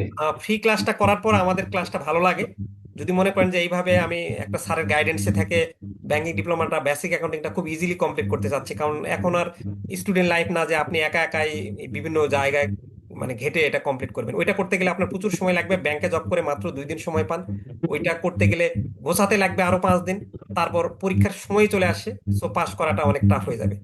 সো গাইডেন্স চাইলে আমাদের এর পরের ক্লাস থেকে তো আমাদের পেইড যাবে, ওই অন্য আপুরা যারা ভর্তি হয়েছেন, ভাইয়ারা যেগুলো ভর্তি হয়েছেন, ওনাদের মতো গাইডেন্স পাইতে চাইলে আমাদের 01753 551 557 নাম্বারে মেসেজ করবেন। ভিডিও ক্লাসটা নিলে আমরা হ্যান্ড নোটটা ফ্রি দিচ্ছি এবং ডেলিভারি চার্জ ফ্রি। অথবা কেউ যদি মনে করেন যে না আমার ভিডিও ক্লাসটা নিব না, আমি বইটা নিব, তো বই নিলেও তো আপনি প্রায় মিনিমাম 10টার উপরে ফ্রি ভিডিও পাবেন, যেটা আর বাজারে কোনো বই পাবেন না। সো এটুকু আমি বলে ক্লাসটা শেষ করে দিতে চাচ্ছি। কার কেমন লাগলো, বোঝা গেছে কিনা একটু রিভিউ দিবেন, বা আপনাদের কোনো পরামর্শ থাকলে বলবেন। কারো কোনো প্রশ্ন থাকলে যে স্যার আমি এটা বুঝি নাই, তাহলে আমি আরেকবার বোঝাবো। এটা মার্ক কত থাকবে? আলহামদুলিল্লাহ, ক্লাসটা অনেক সুন্দর হয়েছে। আচ্ছা রাশেদ ভাই, একটু থ্যাংক ইউ ভেরি মাচ বলার জন্য। ওকে স্যার একটা ছোট্ট করে স্যার আমাদের বানাতে হবে না, যে যেমন জার্নাল করার সময় ডেট, তারপরে যে নামগুলি থাকবে, ডেবিট ক্রেডিট, এই ছকটা তো আঁকাতে হবে। হ্যাঁ, ওই ছকটা আমি আপু ওই যে আপাতত আমরা মেইন কি বলে বিষয়টা জানলে ওই ছকটা করা কোনো ব্যাপার না, যখন অঙ্কতে যাব তখন ওই ছকটা শিখাই ফেলবো, ওটা তো লাগবে। বাট কোনটা ঠিক ডেবিট আছে। ক্রেডিট হবে এটা আপনার ছক তো সবাই পারবে, ওটা বাচ্চা, ছোট জি। বাচ্চা পারবে। বাট কোনটা ডেবিট ক্রেডিট হ্যাঁ। হবে এটা ধরতে পারলে এটা মূল কাজ। তো এটা আগে আপাতত বুঝাই, ছকটা আমি যেদিন অঙ্কে যাবো সেদিন বুঝাবো আপু, অবশ্যই। আচ্ছা। স্যার আমি মিজান বলছি। আমি কালকে পেইড ক্লাস নিয়েছি, আমাকে একটু অ্যাড করে নিয়েন। আমি আচ্ছা, অ্যাড ওই যে ওটা কিভাবে নিব? আমাদের টেকনিক্যাল প্রবলেমের কারণে ওই যে 8টা পর্যন্ত আমাদের একটা ঝামেলা হয়ে আছে, অ্যাড করতে পারছি না। ওটা আমরা অ্যাড করাই নিব অবশ্যই। আর কোনো কারণে আমাদের যারা ক্লাস করছেন যে কোনো কারণে এখনো অ্যাড হতে পারেন নাই, তাহলে আমাদেরকে অবশ্যই বলবেন, একটু রাশের কারণে প্রবলেম হচ্ছে। আর ফেসবুক গ্রুপের লিঙ্কটা কিন্তু আমরা হোয়াটসঅ্যাপ পেইড গ্রুপে দিয়ে রাখছি। আমাদের পরের ক্লাসগুলো, এই 2টা ক্লাস হয়তো বা আমরা ইউটিউবে দিব, ইজিলি দেখতে পারবেন। পরের ক্লাসগুলো দেখতে চাইলে ফেসবুক গ্রুপে আমাদের হ্যাঁ। যেটা হয় কি, আপনারা অনেকে জয়েনিং রিকোয়েস্ট পাঠায় আমাদের নামগুলো লিখে দিচ্ছেন না, নাম না লিখে দিলে আমরা বুঝবো না। সো জয়েনিং রিকোয়েস্ট পাঠাই দিয়ে ওই হোয়াটসঅ্যাপ পেইড গ্রুপেই, মানে আলাদাভাবে দেওয়ার জয়েন দরকার নাই, করেছি। ওই হোয়াটসঅ্যাপ পেইড গ্রুপেই লিখে দিন যে আমি এই নামে পাঠিয়ে দিয়েছি, কাইন্ডলি একটু অ্যাকসেপ্ট করবে। তখন আমাদের পেইড গ্রুপ থেকে আচ্ছা, দেখা ইজি হবে। যা কিছু ঠিক আছে। ইনফরমেশন আপনারা পেইড গ্রুপে, কেউ কিছু বুঝতে পারছেন না, কেউ কোনো অঙ্ক করলেন বা আমাদের যেগুলো ডু ইট ইয়োর সেলফ আছে করলেন, ওগুলো সব পেইড গ্রুপে দিবেন। আমরা পেইড গ্রুপে আপনাদের সাথে আমাদের কমিউনিকেশন হবে। এই সাব গ্রুপগুলোতে আপনারা চাইলে থাকবেন, না থাকলেও চলবে, বাট পেইড গ্রুপে থাকবেন। তবে অনেক সময় সাব গ্রুপে আমরা অনেক ইনফরমেশন গুলো পরীক্ষার আগ পর্যন্ত দিয়ে থাকি, আপনি দুটাতেই থাকেন। কিন্তু আপনাদের যে ইনফরমেশন গুলো আমরা পার্সোনালি পেইড গ্রুপে দিব। আপনার কোনো প্রবলেম হলে পেইড গ্রুপেই বললেন, তাহলে আমাদেরও কি বলে ওই মুহূর্তে না এটা দেখলে কি পরে আমরা ওই মেসেজ ফেসবুকে না পাওয়াই দিই। হোয়াটসঅ্যাপে? WhatsApp paid group. ফেসবুকে না হোয়াটসঅ্যাপ এটা? না, হোয়াটসঅ্যাপ পেইড গ্রুপে আমরা নর্মাল ইনফরমেশন গুলো শেয়ার করব। আর ফেসবুক গ্রুপে তো ঠিক আপনাদের আছে। অনেক সময় হবে যে অনেক আপুরা বা ভাইয়ারা ক্লাসে উপস্থিত থাকতে পারবেন না, পরে ক্লাসটা দেখতে চাইবেন, তখন তো ওটা ওই ফেসবুক হুম। গ্রুপে পাবেন। আর সবগুলো ক্লাস আমাদের 4-5টা ক্লাস যখন হয়ে যাবে, গতবারে আমরা যেটা করছিলাম যে সবগুলো ক্লাস সিরিয়ালি সাজাই দিয়েছিলাম যে কোনটার পর কোনটা দেখবেন, জি বা জি, ওটা আমরা কিন্তু পাইছিলাম। এবারও দিয়ে রাখছি যেন আপনার কষ্ট না হয়। ওটাও আমরা করবো, একটু খালি জাস্ট 4-5টা ক্লাস হোক, কারণ 4-5টা না ক্লাস হলে কি সাজিয়ে দিব এখনই আর কি। জি, আচ্ছা, ঠিক আসসালামু আছে। আলাইকুম স্যার। ওয়ালাইকুম আসসালাম। জি স্যার আমি কালকে দুটো ফ্রি সেমিনার ক্লাস অ্যাটেন্ড করতে পারিনি। আমি কালকে একটু এভার কেয়ার হসপিটালে ছিলাম, মানে আমার এক রিলেটিভের টেক কেয়ারের ব্যাপারে। যে ওই দুটো সেমিনার ফ্রি রেকর্ড ক্লাস কি দেওয়া যাবে আমাকে? আচ্ছা, ওইটা মানে আমাদের দুইটা হয়নি, বেসিক অ্যাকাউন্টিংটা হয়নি, ওটা আমরা 1-2 দিনের মধ্যে নিয়ে নিব। আর যেটা হয়েছে ওটা আমরা আপলোড করে দিব, বা পার্সোনালি আমরা হয়তো বা একটা পোস্ট দিব, যারা চাইবে তারা আমাদেরকে কমেন্ট করলে তাদেরকে দিয়ে দিব। ওটা টেনশন নেন না, ওটা আমরা দিয়ে দিব অবশ্যই। Okay sir, thank you, thank you. আচ্ছা, স্যার আসসালামু আলাইকুম, আমি মাসুম বলছিলাম। জি ক্লাসটা অনেক সুন্দর হয়েছে, খুব ভালো লেগেছে। আর যে যে ক্লাসগুলো হচ্ছে সবগুলো আপনি পেইড গ্রুপে দিলে, আমরা বলি আর না বলি, দিলে কিন্তু স্যার আমাদের জন্য অনেক সুবিধা হবে। আমরা দেখে নিলাম যেটা হ্যাঁ হ্যাঁ, ওটা যখন অবশ্যই করবো আমাদের একটু মাসুম ভাই। সুযোগ হ্যাঁ, হইলো। ওটা আপনি বলেন বা না বলেন, আমাদের এই ডিউটি। আমাদের একটু খালি ইয়া দেন, মানে আমরা প্রতিবারই যখন আমাদের রেকর্ড হয়ে যায়, অনেক সময় আমি ওই দিনই দিয়ে দিই, বা যদি খুব প্রেসার থাকে এটা পরের দিন দিয়ে দিই, সবার আগে ওখানে দিয়ে দিই। স্যার আর আর হচ্ছে যে আরেকটা জানার ছিল, আমরা এই এটা মাসুম বেসিক ভাই ওই অ্যাকাউন্টে 2-3টা ক্লাস হয়ে যাওয়ার পর যখন আমরা ফেসবুক গ্রুপে দিব না, তখন আমরা ফেসবুক জি, গ্রুপে দিলে দেওয়ার সাথে সাথেই দিয়ে দিই আর কি। আপাতত আমরা এই ও জিনিসগুলো আচ্ছা, একটু প্রসেস করতে একটু সময় লাগতেছে, একটু এই জন্য আমাদের ক্ষমা সুন্দর দৃষ্টিতে দেখবেন। বাট 2-3টা ক্লাস না হওয়ার পর যখন অবশ্যই আমরা অবশ্যই। ফেসবুক গ্রুপে দিব, তখন সবগুলোই আগে আগে আপনাদের ওই সিরিয়াল করে থাকবে। বাট আবার সঙ্গে সঙ্গে আমরা ওই হোয়াটসঅ্যাপ পেইড গ্রুপেও দিয়ে দিব, যে কেউ না দেখলে তখন ওটা দেখে ফেলবেন। জি বলেন। স্যার আরেকটা জিনিস জানার ছিল, সেটা হচ্ছে যে আমরা যে রুটিনটা পেয়েছি দেখলাম ফেব্রুয়ারি মাস পর্যন্ত, আসলে কি ফেব্রুয়ারি পর্যন্ত হবে নাকি না না এপ্রিল না, মাস মার্চে পর্যন্ত হবে, ক্লাস মার্চে নেবে? হলে আমরা মার্চের আবার রুটিন দিয়ে দেবো, শুধু ফেব্রুয়ারিতে হবে ও না। আচ্ছা, এটা এটা শুধু ফেব্রুয়ারি পর্যন্ত রুটিনটা দিয়েছেন জি এক্সাক্ট? জি জি জি। থ্যাংক ইউ স্যার, জি এবং আসসালামু আমরা আলাইকুম। চেষ্টা করব সর্বোচ্চ আপনাদের পাস করানোর জন্য, মানে ওইরকম না যে 8-9টা ক্লাস বা 9-10টা ক্লাসে বা 7-8টা ক্লাসে আপনার কমপ্লিট করে দিলাম, এটা আপনার জন্য টাফ হয়ে যাবে। জি সালাম থ্যাংক ইউ, আলাইকুম। Thank you. ওয়ালাইকুম সালাম। ভাইয়া আমার একটা কোশ্চেন ছিল। জি জি জি বলেন।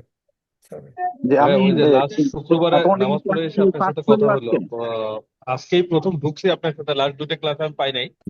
তো এখন অবশ্য আসছি একটু হসপিটালে, তো আমি আজকে টাকা দিয়ে দিব। তা আগের দুটো ক্লাস আমি রেকর্ডেডটা পাবো কিনা, আর আজকে যদি টাকা দিয়ে দেয় তাহলে বই কবে পাবো, সেই হিসাবে আমি একটু আপনার সাথে পড়াশোনাগুলো।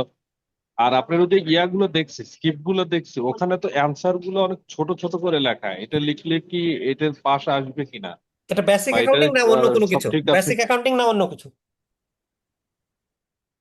মানে বেসিক অ্যাকাউন্টিং।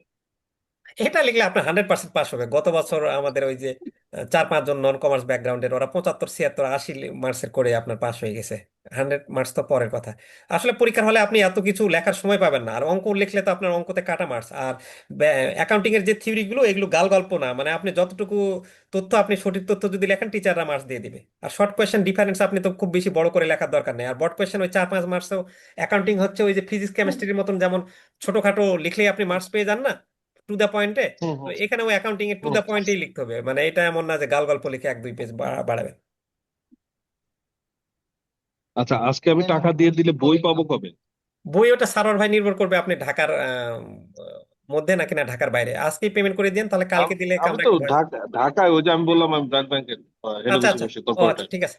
আচ্ছা, ঢাকার মধ্যে হলে এটা ভাইয়া, কালকে দিয়ে দিলে ইনশাল্লাহ হ্যাঁ হ্যাঁ, সোমবারে পেয়ে যাবেন।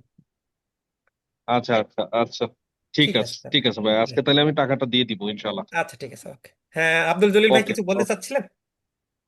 রেজ করছেন হ্যান্ড। সালাম আলাইকুম।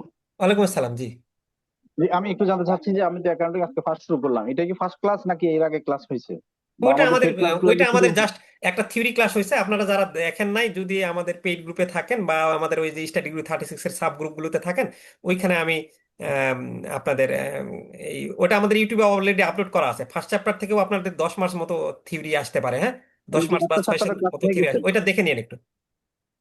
এক চ্যাপ্টারের ক্লাস হয়ে গেছে এটা? ওইটা ওটা বার থিওরি হয়েছে, ওটা নিয়ে টেনশন কিছু নাই, ওটা একবার দেখলে আপনি বুঝতে পারবেন। আলটিমেটলি কি আজকে থেকে শুরু হইলো? উম, আহ, একটা চ্যাপ্টার তো আমরা আলোচনা করছি, আর আজকে অঙ্কর মেইন বিষয় হচ্ছে আজ থেকে আলোচনা হয়েছে। তার মানে একটা ক্লাস মিস হয়েছে আমার, ঠিক আছে, ওকে হ্যাঁ, ওকে, থ্যাংক আচ্ছা ইউ। আচ্ছা আচ্ছা। পাওয়ার পয়েন্টের স্লাইডের পিডিএফটা আমি দিয়ে দিবনি তাহের ভাই, সমস্যা নেই। আমরা পেইড গ্রুপে দিয়ে দিবনি, যেহেতু ওখানে সুন্দর সুন্দর করে দেওয়া আছে। আম, আম, জাফর ভাই বলছে কিভাবে ভর্তি হবে, ওটা আমরা বাইরে বলি। লাস্ট ক্লাস মিস করছে, থ্যাংক ইউ কাজলি আপু, আমাদেরকে অনুপ্রাণিত করার জন্য বলছেন। আর জাফর ভাই, আমি এখানে আবার আপনাদের জন্য নাম্বারটা দিয়ে দিচ্ছি, 01753 551 557 নাম্বারটা আপনি সেভ করে রাখতে পারেন। এই নাম্বারে সেভ করে আহ, বা আপনি লিখে নিতে পারেন। তাহলে তখন বললেই হবে আর কি। আচ্ছা, এটা কি কারণে আমার যেন যাচ্ছে না এখান থেকে, বুঝতে পারছি না। আচ্ছা, এই যে দেখতে পাচ্ছেন হয়তো বা 01753 551 557। আচ্ছা, অনুপ তালুকদার বলছে চমৎকার ক্লাস, খুবই ভালো লাগলো, থ্যাংক ইউ ভাই। ভিভো বলছেন thank you very much, class ভালো লাগলো, খুবই পাওনা এটা আমাদের। ফারজানা আপু বলছেন thank you sir, very informative class, অনেক অনেক ধন্যবাদ। আচ্ছা, সবাই যারা যারা বলছেন, প্রশংসা করছেন, খুব ভালো লাগলো। প্রশংসা শুনতে কার না ভালো লাগে, কষ্ট করে কাজ করলে প্রশংসা শুনতে খুব ভালো লাগে। আচ্ছা, টিচারের পাওনাই হচ্ছে স্টুডেন্টের প্রশংসা। আচ্ছা, আচ্ছা, আচ্ছা, রাশেদ আপু বলছে থ্যাংক ইউ স্যার। আচ্ছা, ইউসুফ ভাই বলছে থ্যাংক ইউ। আচ্ছা, ওকে, তাহলে আমি ক্লাসটা ক্লোজ করে দিচ্ছি। আর কার কোনো প্রশ্ন আছে, লাস্ট কারো কোনো প্রশ্ন থাকলে করতে পারেন, নাহলে ক্লোজ করে দিচ্ছি। আচ্ছা, কারো স্যার, কোনো, জি জি। জি স্যার, আমি জানতে চাইছিলাম যে স্যার পরীক্ষা কি খালি সাধারণ জাবেদায় আসবে? না না, সাধারণ যাবে তাই না, আরো অঙ্ক আছে তো আপনার। তবে জার্নাল এই যে ট্রায়াল ব্যালেন্স থেকে একটা 20 মার্কসের থাকবে, আপনি চেষ্টা করেন আমাদের সাথে থাকেন না, ওইটা এটা কোনো মনে হয় ব্যাপার এগুলো না। আসবে না? হ্যাঁ, আরো অনেক কিছুই আসবে, বাট ভয় পাওয়ার কিছু নাই। আচ্ছা পরে আচ্ছা কঠিনও আছে, কিন্তু আপনি যতটুকু পড়াবো এটা যদি ভালো মনোযোগ সহকারে পড়েন, ইনশাল্লাহ পাস হয়ে যাবে। আচ্ছা, ঠিক আছে।